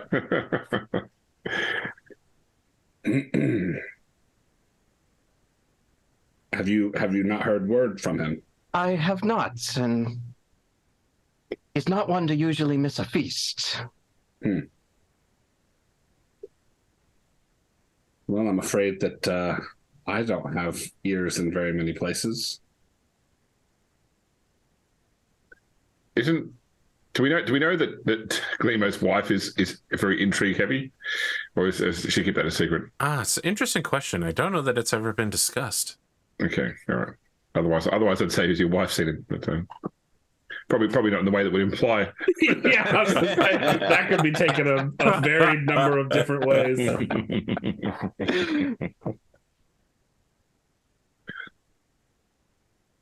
You think something's happened to him? I'm not sure, but if you happen across him, has he been in court at all this Christmas? Over the winter, then please let him know that I was asking for him. So sorry, he's not come to court at all this winter? Apparently not.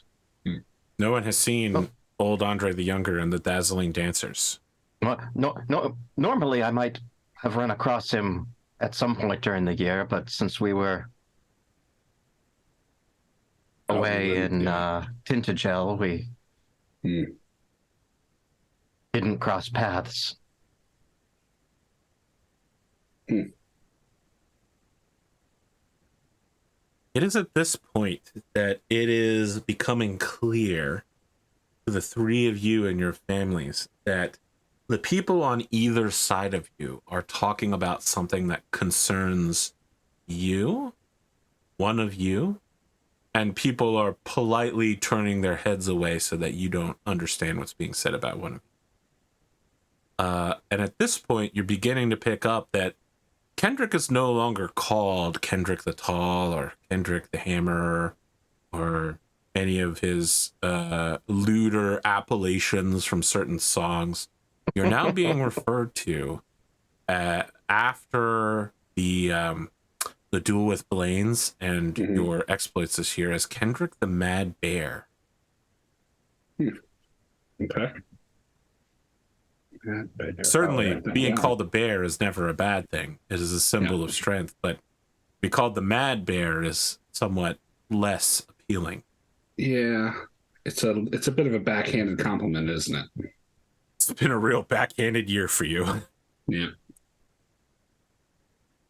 Is there a place to put titles? Or like nicknames? I mean, Count Ronald Swan had his own Google sheet just for titles and names. Yeah. All 25 of them by the time the show got canceled.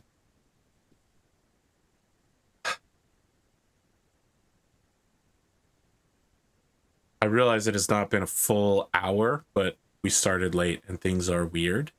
I think now is a good time for us to take another break and then go into spreadsheets and things for the final part. There's no chance of a murder on the way home? Oh, there's absolutely a chance of a murder on the way home.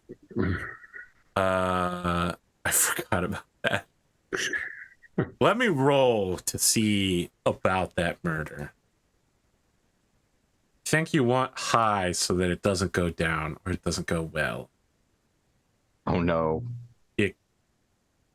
We'll talk about this when we get back. Solo scenario off screen. I mean, it's a solo scenario where Gwgan is unarmed, traveling with his family, and a guest is attacked. I don't know that he would be unarmed. He's certainly unarmed in the feast hall, but I don't think he's unarmed on the way home. I mean, he might have a sword, but shield and armor. We're not armored. No, definitely. Right. Yes, yeah, but that's very different than unarmed. Yeah, but I mean, I'll be with my entourage, with my wife and with my squire, and obviously with some Blaine's, from my family as well. Like it's not a small group, so to speak. But we'll talk. That's interesting. Yeah. That's interesting. Yeah. What tangled webs we weave. The after effects of that duel have continued to be catastrophic. Yeah. We'll be back in about 5 minutes for the third half. I'll be right back. Someone in chat said that they got cliffhangered on spreadsheets. That's what we're here for, guys. We're here to cliffhanger you on the most boring part of any tabletop RPG show, the mathematics. Herawd, are you saying anything to Gwgan before he leaves with Blaine's?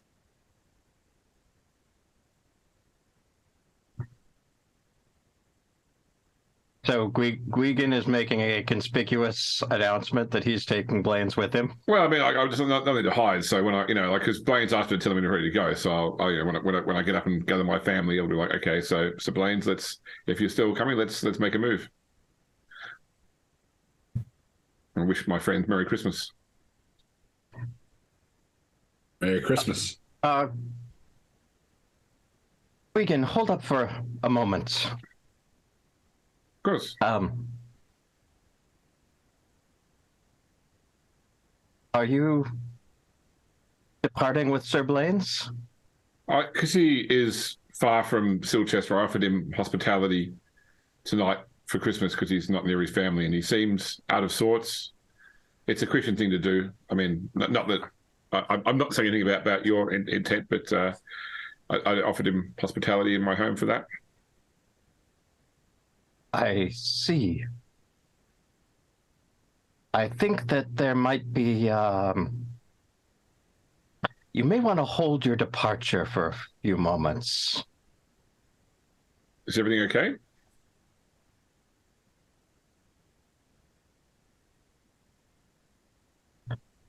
I believe that our Lord was displeased with Sir Blaine's, and I need to take care of something. Don't leave. Okay. I'll slow up the leaving process. Herawd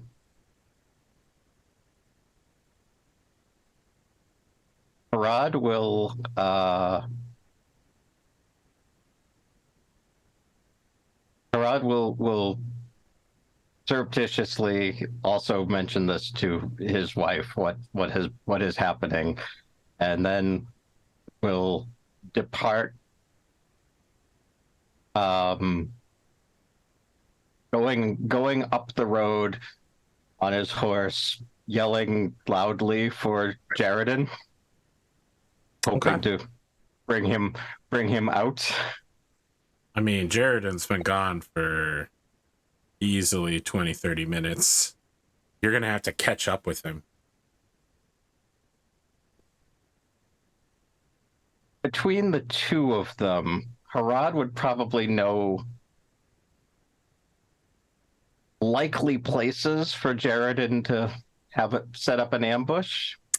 Are you saying that Herawd routinely thinks about between assassination Herawd and Harfin, they're both. Hey, I'm not going to contest this. If you tell me that as a knight, you routinely think about murdering people leaving your lord's castle and where you would go to kill them, I'll accept that. I'm going to ask questions down the line. No, that definitely is not Herawd's thing. But if you want to phrase it as like tactically defending the castle, yes, tactically. Where would I go if I was going to ambush patrols? Something like that. Yeah. Herawd will head for the most likely place of tactical, Perfect. I'll need you to make a battle roll real quick. Oh, no good comes of this. I mean, I walked you into this one. No, I know. It was easy too. Oh yeah, okay. You definitely do not find him before Gwgan. Herawd does not come back after saying slow down leaving. Well, so what I thought might be happening is that like we see Herawd's wife talking to someone off camera. Since he informed his wife, it's like the come on, we've got to go, but he's got the conversation going. Oh so. Okay, your wives are talking to each other. Oh, we don't have anyone here that's in the Midwest, so just go. Well, here's the thing, though. Here's the thing about that. Going. well, there's another like 20, 30 minutes of conversation. Yeah, I mean, you gotta get everything in the Tupperware containers, you know? Make sure to take some home. Gotta have a last beer. Like there's another like 45 minutes of conversation with your hand on the doorknob. Yeah, you gotta check the snow outside. Make sure it's good enough to walk to the car. Make sure the car's turn the car up. on, come back inside. Send the squire out to go warm up the horses. You say that, but that is literally, I think, squires do. Yeah. Gotta rub them down. Yeah, okay, James, I'll buy your Dodge for one more narrative round. I think your kids are getting antsy with waiting 20 minutes. I mean, my kid's 1 year old, so it's... the kid's just antsy in general. Owain's kid is... Yeah. Herawd's kids are also getting antsy. There's just so much going on, and Herawd, you check several areas that you've been like, you know, tactically, if someone was going to attack the castle, they come here. On your third one, you're like, man, I do not know how to attack a castle.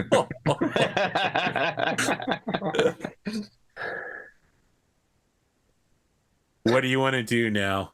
I mean, you could always just run around shouting for Jaredin loudly for everyone to hear.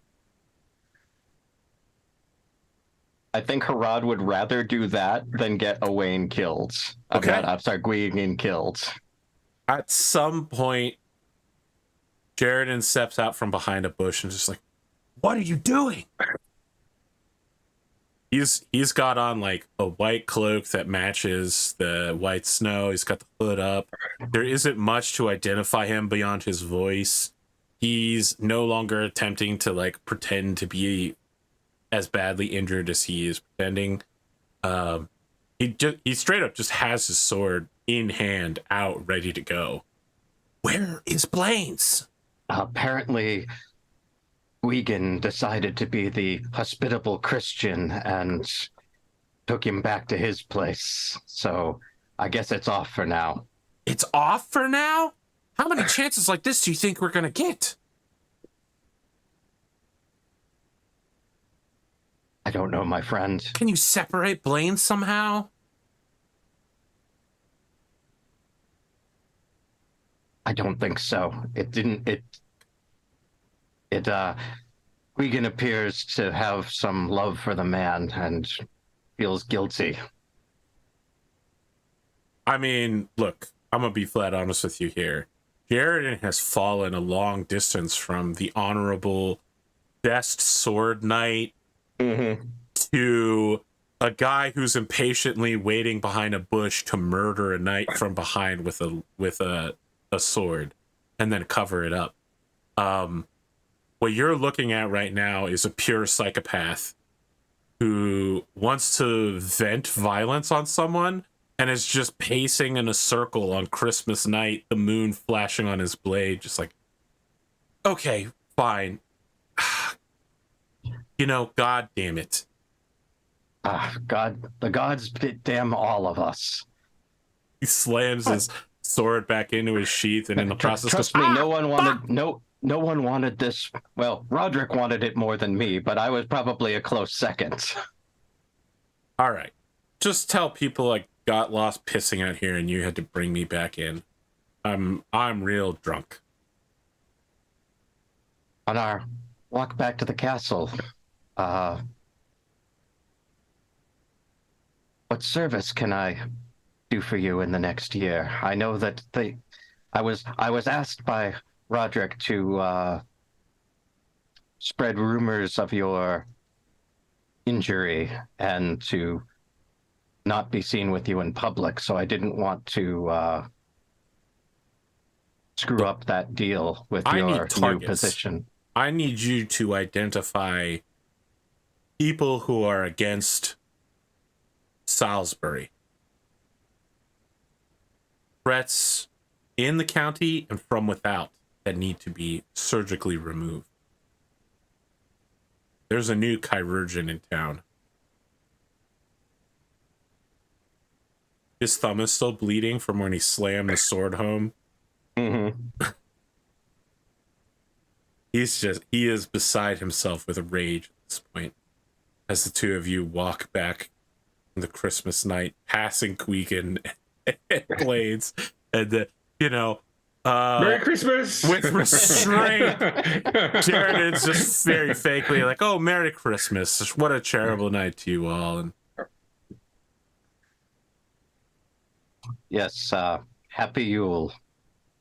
Gwgan, on the trip back to your home, your family is getting an earful of the exploits of Saint Nicholas of Turkey. Great. I endorse discussing the saints, however they're represented. It's true. When the saints come marching in. When the saints come marching in. Sorry, that song's a lot bigger in Louisiana than the rest of the country. Let's talk about the end of the year stuff. All right. Since we've... Are we switching to mana now? Look at the mana now? Yes. Okay. So I don't know where the manor fits in with end of year stuff, to be honest. So I'm pretty off because I use mana for my own campaign. I think you do too, don't you, Spoon? Yeah. So So effectively, it's after solo scenarios, after aging, and skill checks. Well, sorry, because you can get skill checks in mana as well, but effectively, you age everybody first, and then you start your manorial stuff. Okay, let's get started with the starting. Yeah, then. but before events and having children and marriages, etc. Very well. No solo scenario, so experience roll, or did you say that manor comes next? Well, so you do experience rolls before mana, but mana can give you checks and things as well. Okay, so, but that would be resolved in the next year, right? Yes. Yes. Well, it would be resolved. If we build something this year, it will be resolved next year. But if you have, I'm looking to build a muse. A muse gives me an automatic check in falconry, so I would have that ready to go next year at the start of the winter phase. Right. Then let's do experience rolls now. Let me get that experience thing up. So you need to... And Vengeful goes up. I think that's very fitting. That is. Yes. Just remember, that means the other one also goes down. Forgiving goes down. Yes. Cruel. My Merciful does not change. My Cruel does not change. Really? My Hate Saxons goes up. My Trusting does not change either. Oh, yikes. Your Hate Saxons is really scary right now. Hate Saxons does not change. And that was all the things I had. Honor does not change. Hate Saxons does not change. Someone got sword up. Yeah, every single skill went up for me. Hey, my Order of the Axe loyalty goes up. Ah, I see. I understand what's going on now. I'm getting all your rolls? No, I was going to say James is calling upon the power of MIDI right now. Ooh, hey, my sword goes up as well. This is some real Lauren Forrest Drake's behavior I'm seeing right now. And Mace does not. A 17 sword skill? Ugh. Yep. Ugh. What am I going to do here? I'm like, here's a boss for you to fight. 21 axe guys. Yeah. Keep throwing 21 plus at us, I guess. It would be great if you weren't on your fucking horse all the time. Yeah. I mean, I wasn't on the horse for half that battle. I was just critically impassioned. It was rough. Is that all of your rolls? Yes. Yes. Okay. Looking over this document that I've got here. Aging. No one's 35. Let's talk about squires. My squire is 20. Yep, my squire is also 20. You all need to start 20 because... Yeah, you need to start thinking about what you're going to do with your squires. Whether you want to support them as knights or whether you're going to let their family do it. How close do you feel with your squire men? I've had a hell of a nod from Gwent, so... He's got to stick around just for the joke, right? Wow. Now, it doesn't mean that he'll serve you or anything. I mean, certainly you'd it would be an agreement between you. But there's a fairly good chance that if you pay for a squire, they will become one of your knights. Yeah. Which is a good way of putting yourself towards becoming a banner.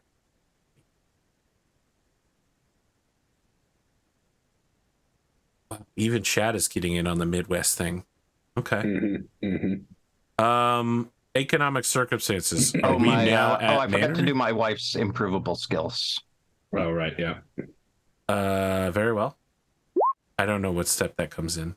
I'm assuming it happens at the same time that our improvable yes, with all the other happen. skills. Yeah, when they age. That's pretty reasonable. Okay, spy goes up. Oh wait, we do it a different way. So if the skill is below 15, it goes up automatically. If it's one of her 3 improvable skills. Yes. If it's 15 or above, it goes up on a D6 roll of 6, up to a maximum of 20. Okay. So industry does not go up. Okay. Great.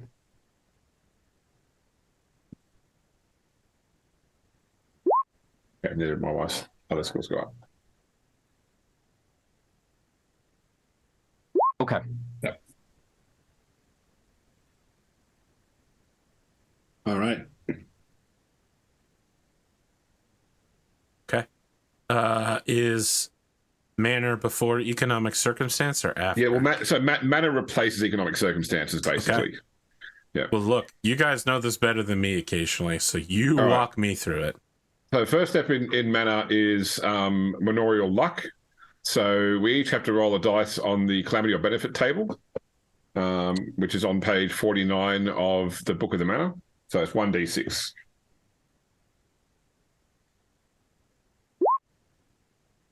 So I have no calamity or benefit.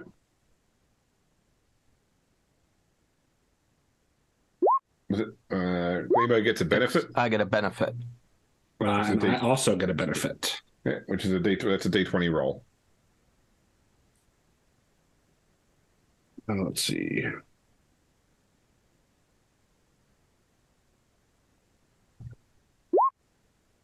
$16, which is Scarecrow, so -2 to fate.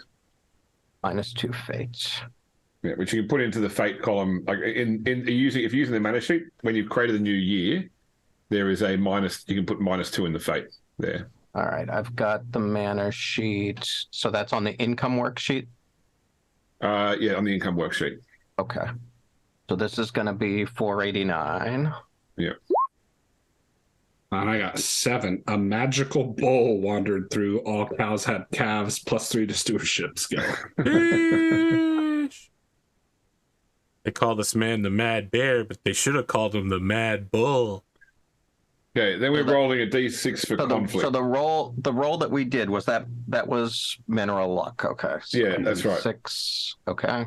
Right, you can just type in. You put either benefit, calamity, or no result. That's what you type into that box. All right, then we need to roll a d6 for conflict. Now this is the one where you can replace it with the what's out of the GPC, because you can either roll on this chart, or you can replace it with the end of the year results in each year from the GPC, where it's like it'll say like this area rated, this area rated, this area pillaged. That's correct. I listed the rated and pillaged, and Salisbury's not on that. Okay. Yeah. You're good. In which case, we just don't roll conflict then, Spoon? Yeah. Yeah, okay, cool. All right, so then the next up is, so we've got to work out then expected income, which is 10 for us. So you should see anticipated income, normal income on the sheet should be 10. And then AP needs to determine the weather, which is 3d6 plus, so is 3d6 plus 5, and that applies to everybody in the same county. I mean, higher is worse for us. I think you know what my opinion on British weather is, but yeah. Okay, so the weather is 14. It's slightly sub-average. So then we hit the weather button on the sheet to do our individual. Well, it shouldn't be. Your individual should be equal to whatever your modifier to fate is. So in your case, what you got from, because on the sheet's got this misfortune button. Let me see what that does. It's actually rolled there. Okay, it because it looks like the number is 0 unless it's I put in fate of 14. It's not rolling anything. It's just rolling 0. Yeah. Okay. Sorry. So is it rolling 0 because did you not put your number for into mineral luck? Yeah. So no, mineral luck. Is it a number or is it a? It's a number because that's the 3d6. No, I think it's fate. The number it takes at the top is fate. Let me roll it and see what happens. If I roll misfortune, because I've got a 6 and a -2. Nope, didn't do anything. That's threshold 0. So what you're going to do is manorial luck. The manorial luck is death, no result, benefit, calamity. Under fate, it's what Arthur rolled, 14, plus or minus whatever you've got from other fate modifiers. Okay, so I got the -2, so therefore I'd have a 12. Put a 12 in there. Okay. Then we need to do a concern my commoners roll. So that's actually a new passion. A passion. Yeah, so it either starts, Arthur, at 7, or so the default rules all starts at 7 for us, or we roll 3d6 for a random starting passion. I think we should roll, right? We're rolling kind of guys. All right, so roll 2d6 each then. 2d6? -6. Yep. 8. Cool. So you have a passion, a new passion sheet called Concern My Commoners, equal to that. Looks like you guys aren't particularly concerned. No, and that's very common. That's very common, yeah. And then you make a roll on that passion. Okay, so I failed. I also failed. And critical fail, which I don't think actually has anything. Yeah, I don't think so either. No, it does. It does have a result. So yeah. For those of us that fail, we put 0 in the care. For Glimo, you need to put -5 in the care. This is the point where Colin from Eric Vulgaris' stream would go, "Oh, he's a necromancer, me lord." All right, so that drops my misfortune to 7. If it's a -5, does it take it down, or it should put it? No, so it should a fumble is +5 to fate, so your 14 goes up to, or your 12 goes to a 17. Okay, so what's happening here is when you put a minus or a positive into care, it seems to apply as a minus. So put the extra 5 onto your fate rather than into your care column. Okay, so that brings my misfortune to 17. 17. Okay, so now what we each do is we each roll misfortune, and we each roll our stewardship, and it's a contested roll between those two things. So I'll roll my misfortune. My misfortune critted. My misfortune failed. Yeah. My misfortune succeeded. And then my wife's stewardship failed. Okay. So this will be at a +3 because of my magical bowl. Success. Okay, so I had a success versus a crit, so I have a bad result.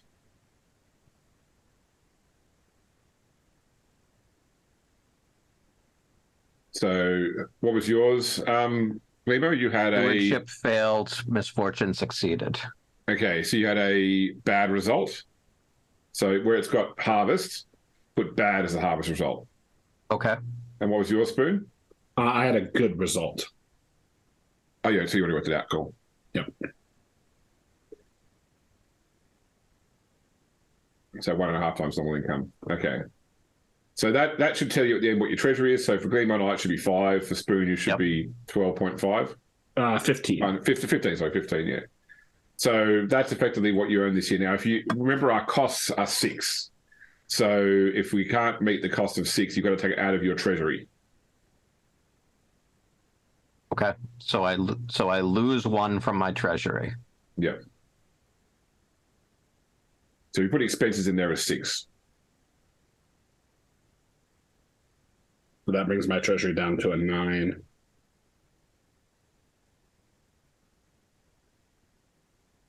Now, what do we do with our extra manners, James? So they just resolve as whatever their normal income is. You don't go and do all the rolls for them because one steward runs 4 manas, but you don't take the different results. If you have more than 4 manas, you've got to have a second steward and roll separately. Gotcha. But yeah, they get the normal income. So does that change our anticipated income? No, because this is above and beyond. So this is just the income from your own from the chief man. Yeah, Gotcha. That's it. Yeah.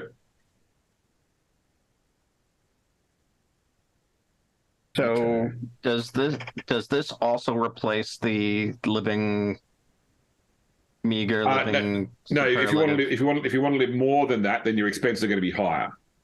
So your expenses of 6 is the minimum. 9 is living rich. 9 is living richly. Yeah. Yeah. 12 is living not superfluous. 13 is superlative. Superlative. Yeah.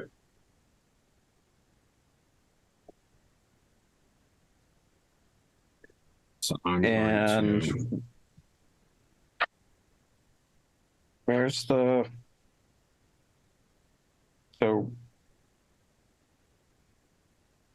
rich is a +1. All right.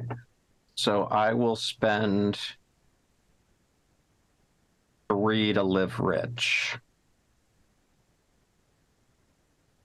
So now we work out whether we're going to build any improvements.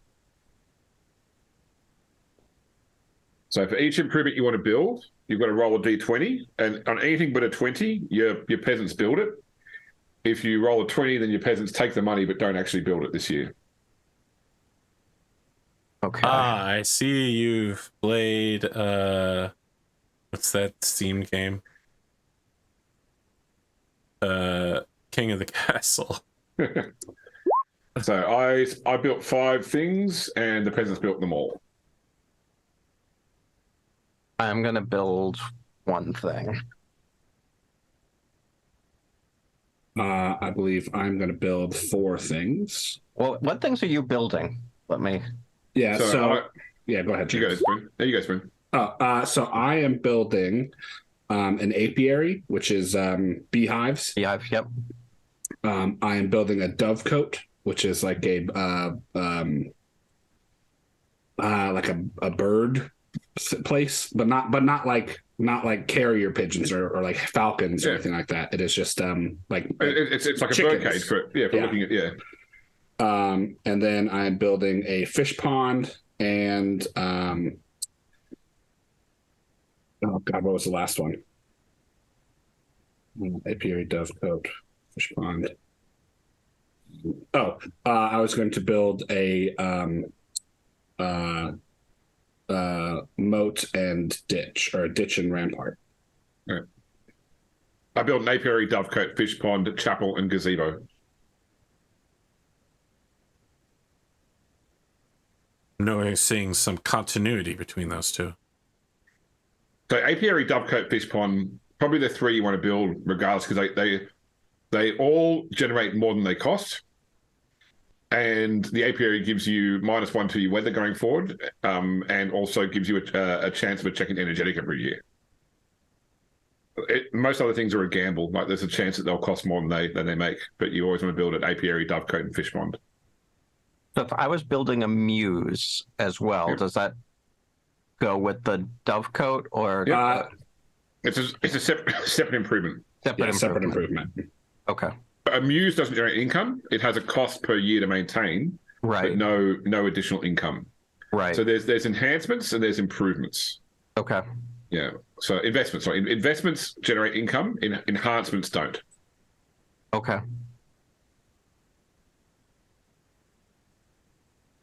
So the things I want to build. So how much do all right. What page are the apiary? I suppose I can probably. So in investments, start on page 34. Or I found it. Okay, great. Yeah. Thanks. So apiary costs 2. Coneygarth is also a good one as well, because it costs 1 per year but generates 1d3 plus 1. But it does give you the risk of getting a check in cowardly and lustful each year. Well, it's just a roll, right? To see if they roll So what is, you don't get a check, you roll, and if you succeed on the skill, you get a check in it. Oh, okay, I see.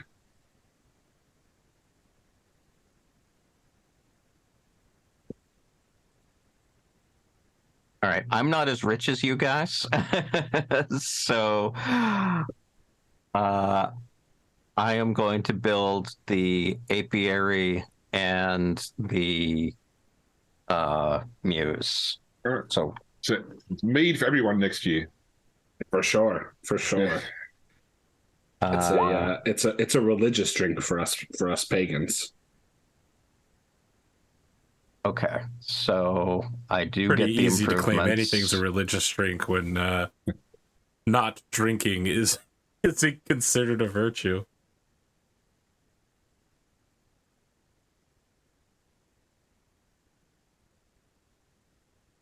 So the apiary, so that's going to cost me 4 total.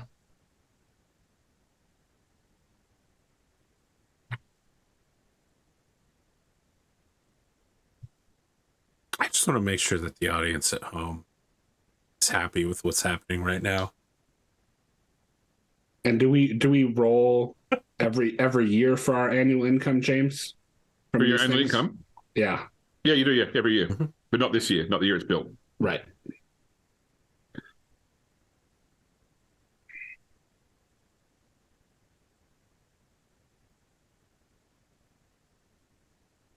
And that's for the mana section. So then it goes on to horses, marriage, children, horses. Yep, horses is next. Death. I have no special horses. Does anyone have any horses we want to roll for? I do. The second charger, yeah, you have the second. Yep. All of you are rich knights minimum? Yes. Okay, so no, you need to be superlative to get the horse survival roll bonus.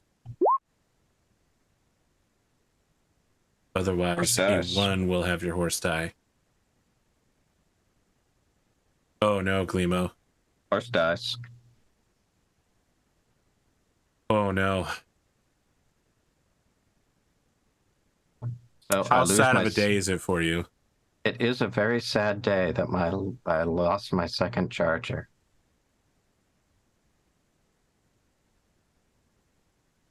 Now I can't just keep bringing the charger everywhere. Bring one charger to ride as your rouncy, and the other charger for charging specifically.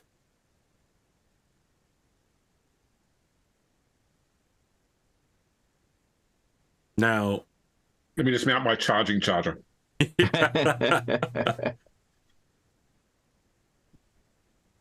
Look, you got to keep one charger in the garage, and the other charger is what you take on the street.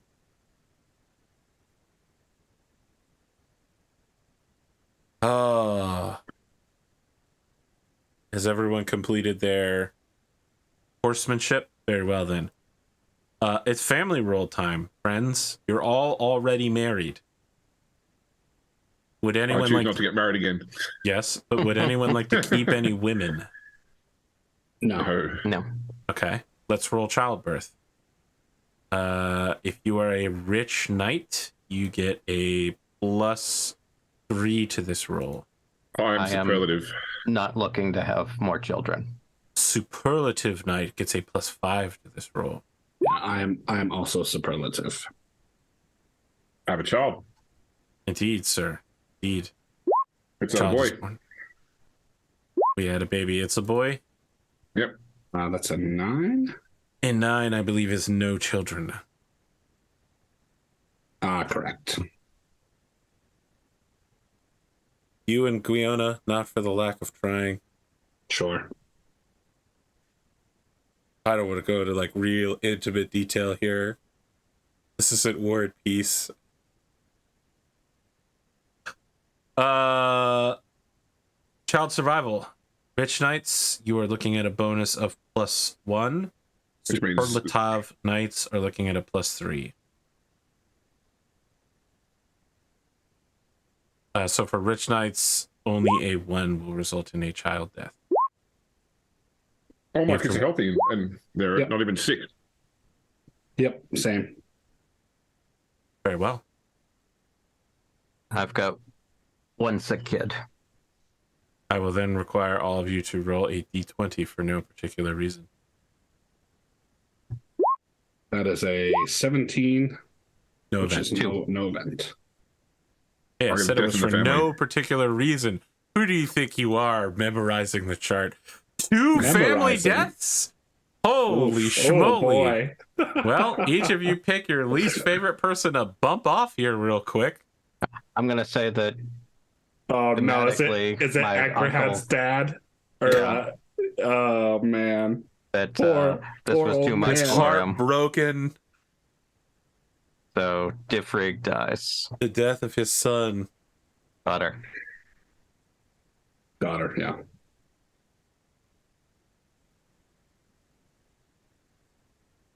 James, who are we killing for you? My mother.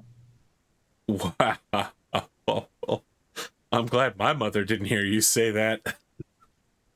It's about a week away from Mother's Day where you're at. Yeah, it's today. Oh, Australia Mother's Day is today? I think so. Or maybe it's next week. It's the It's Mother's Day, 14th so- internationally, but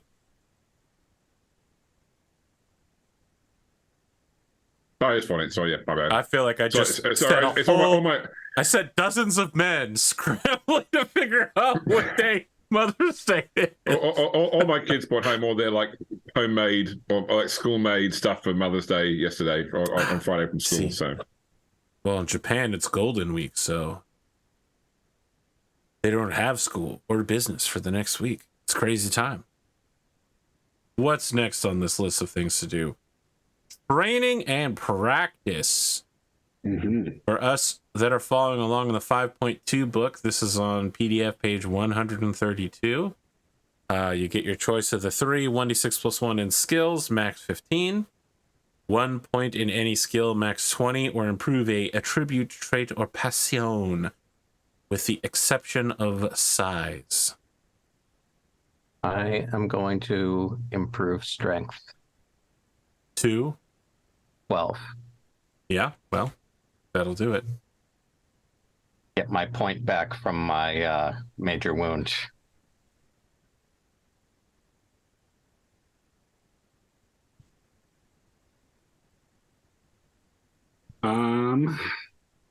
That gives me back an extra damage die. Oh boy.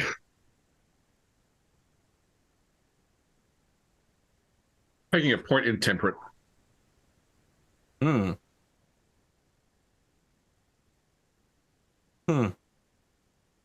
Interesting. I think I am putting a point into Constitution.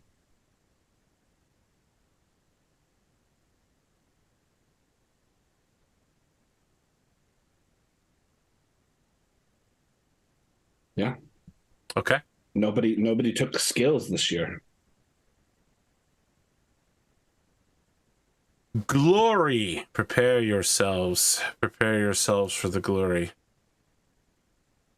No. Sure. Nope. That's 490. I already opened that one up. Herawd and Kendric, each of you are getting 10 glory for the honor of winning the duel against Sir Blaine's.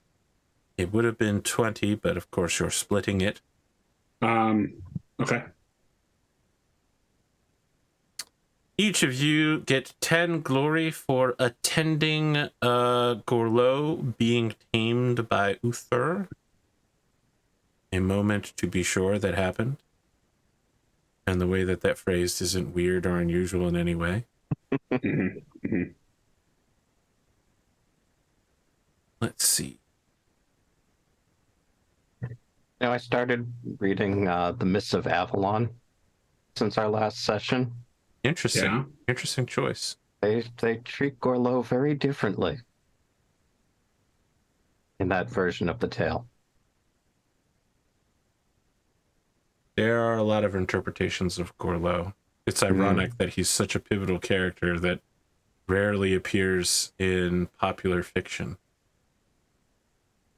It's eluding me how much you guys get for defeating a Saxon. For some reason, I thought it was 10. No, it is. So it is 10% of their.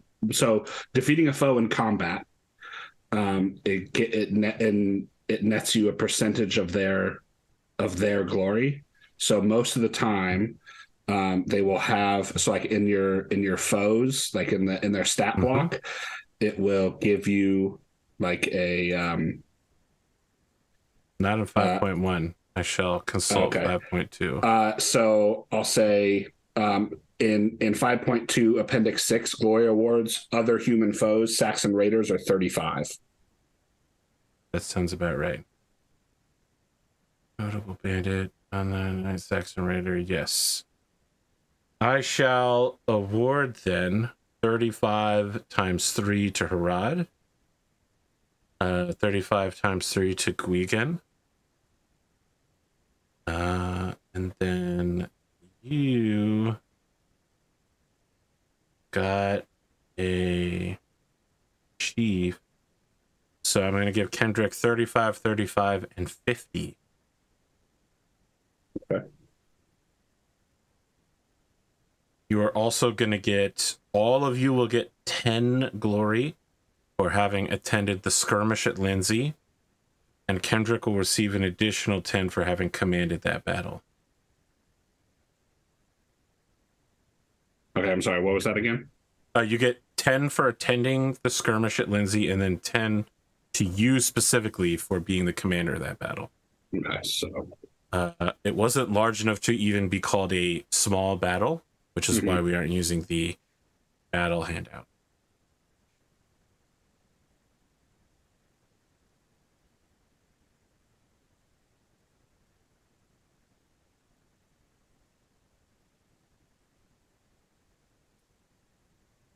And then we're looking at glory for passions, glory for famous traits, glory for money spent, etc. If you have any of the special bonuses like being a chivalrous knight or whatnot, religious knight.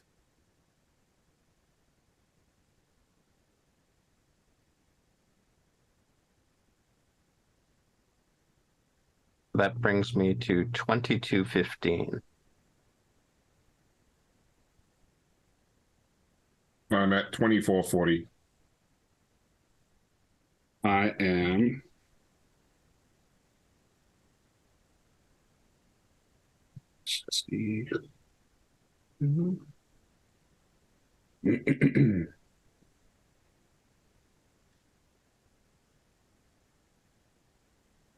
that's rough. 2952.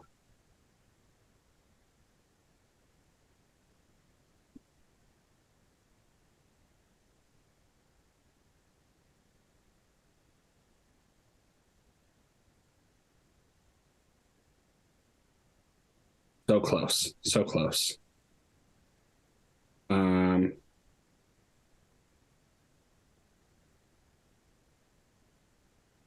Is there any way I can talk myself into another 50 glory? No. I have a question about Book of the Manor. So, apiary, for example, it says grants rolls for energetic. What does that functionally mean? Is next year at the start of the phase when you're doing your check for your skill rolls, you make a roll of energetic. If you succeed, you gain a check in it for that roll for that year. Okay. Yeah. So some benefits give you checks straight away.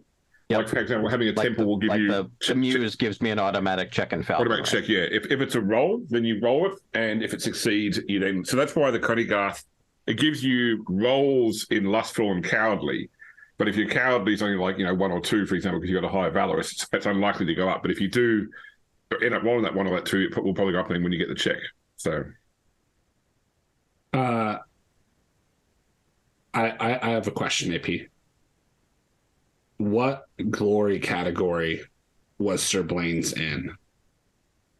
Like, is he a famous knight, 8,000 to 16,000 glory? I've given you your glory for attending the Blaine School. Okay. I was just asking because there are rules based on like what your foe's glory is, and whether it was the dual result was a real ghost bear partial victory. I mean, I like if he is a famous knight, you mathed correctly. He is. We live in a world of rules, AP. I've given you my answer, but I will look it up. He was. I mean, it would not be. I would not be surprised if he is a famous knight, because he is the steward of a large city. I mean, I think Earl Roderick is a famous knight. Do you believe that I made him a famous knight? Okay, yeah. So for if we end up fighting any duels like that in the future, if combat is quote unquote for love, aka to knock down our first blood, then the glory given is reduced to a 10th. So for a famous knight, instead of getting 200 glory, we get 20. Therefore, split between Sir Herawd and I is 10 apiece. Sure. Now, if I'd killed him, it's 100. It's 100 glory each. We'd be having a different conversation. Yeah, we would. Yeah. Isn't it nice how I accidentally got the correct number? Mm-hmm. That's only happened a few times on math tests, but when it does, I'm just asking because you bounce back and forth between 5.1 and 5.2 a lot. That's true. So. Can I say, P, the story of my higher education was being able to get the answer without being able to show the working. You know, I could always find the right answer, but I could never do it in the way they wanted you to do it. It hurts so much. Please stop talking. I don't know how universities work in Australia or Britain, but in America, we got partial credit if we showed work, and they would take, you would lose the points for the part of the work that was not correct, and you would get points for the part that was correct. So we get 0 if right answer with no working or incorrect working, 0. Yeah. In mathematics, anyway. Yes. I mean, I think in college, the only time I got a score above 100 on my final accounting of a course was in calculus 4 or 3. But yeah, showing work was important.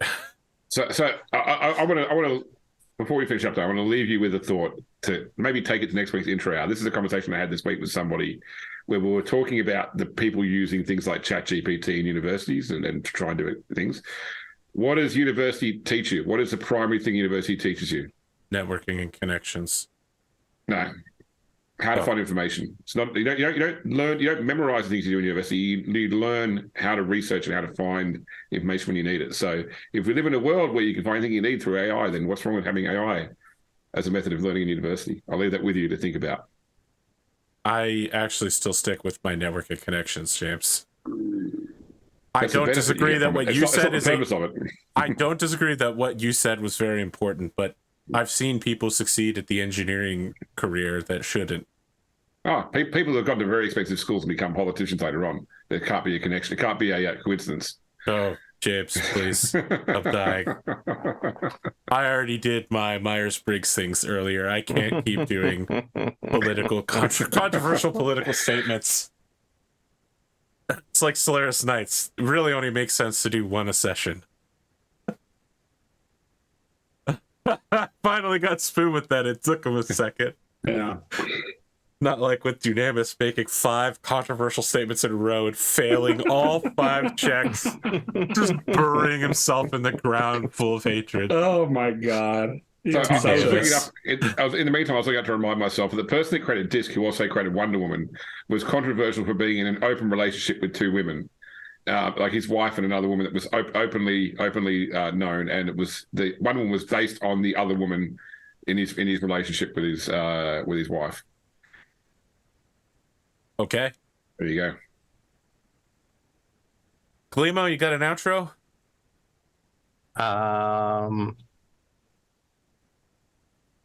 Yeah. Hey, I'm Glimo. I'm here playing Pendragon. At some point, Battletech might happen. If you pirate, I've been known to sail the Sea of Thieves. your company needs some sort of IT consulting or cloud transformation, got some holes in my schedule, so feel free to get in touch. I'm on AP's Discord. AP's got some hard drive problems you could probably help with. Please, no. I was thinking someone would say something, and I didn't want that. There it is. I do have some hard drive problems that I'm about to continue to solve as soon as this is over. James, Spoon, you don't normally have outros, but I just wanted to extend the opportunity as always. You guys, Spoon. Yeah, I'm BigSpoon. You can find me on Arthur's Discord and on other stuff around the channel. Currently 2-1 as the Ironhold Hammerers, looking to go 3-1 next week.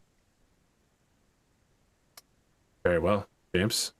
All right, I'm GrimDarkJames. You can find me wherever Arthur is sitting, just lurking in the shadows, ready to jump out with some jibes, or running BattleTech. BattleTech, sorry, Blood Bowl. AP does BattleTech. I do Blood Bowl. That's fine. Okay. That joke is less funny when you recognize that I have had several stalkers. And I am not a prolific streamer, is the weird part about that. We are good for next Saturday? Yes. No. No, I am going to be... I'm removing it from the schedule. Yeah. The 20th. I'm good, AP. Just want to say. Well, great. Maybe we can do Blood Bowl then. So, but yeah, I'm going to be at a traveling up north to my partner's parents' house. Yes. I remember that now. I just didn't remove it from the schedule. This is why I asked these questions. Yep. It's the double checking. So it would seem that, wow, I have almost no shows then. My next show will be on the 15th for the return of Stars Without Numbers. And yet I have 3 one-shots between now and then. What about Wednesday? I mean, do I count that as it? First off, James said he wasn't going to be here for the next 3 Wednesdays. That's right. That's traveling all week. Yeah, James is traveling. I'm sorry, I forgot. I didn't forget. I got it distracted. I'm good next Wednesday. Like I'm traveling for the Wednesday, but not for the Thursday, which is what it is for me. So I'm good next week. Okay. Yeah. So wait, the 18th, or I'm sorry, the 17th for us. That Thursday for him. So right? yeah, okay. When you say next Wednesday, you mean Wednesday? Yeah. In a English language again, where it's like when you say next, you mean that day. Do you mean this Wednesday? Or yeah, that's right. Don't get me started on first floor versus ground floor. Oh God. We'll be back on Saturday the 20th, which incidentally is also the day where I will have my 8 a.m. D&D 5e campaign with beginners, Tabletop in Another World, with the VTuber group Alvrea. So go check them out if you need to, and hopefully you'll be there live. They'll be handling all of the hosting, all the VODs, all that stuff. So you won't find that on my channel, but wherever it is, I will redirect you there. I'm offering odds on who breaks first, the group or Arthur. What? Breaking in what way? Just when you just get broken by somebody, or the other group, you just can't anymore. James, this is a new, fresh group. I will break them across my knee. Listen, I know being able to do horror on Stars Without Numbers has truly allowed me to do some real unhinged shit.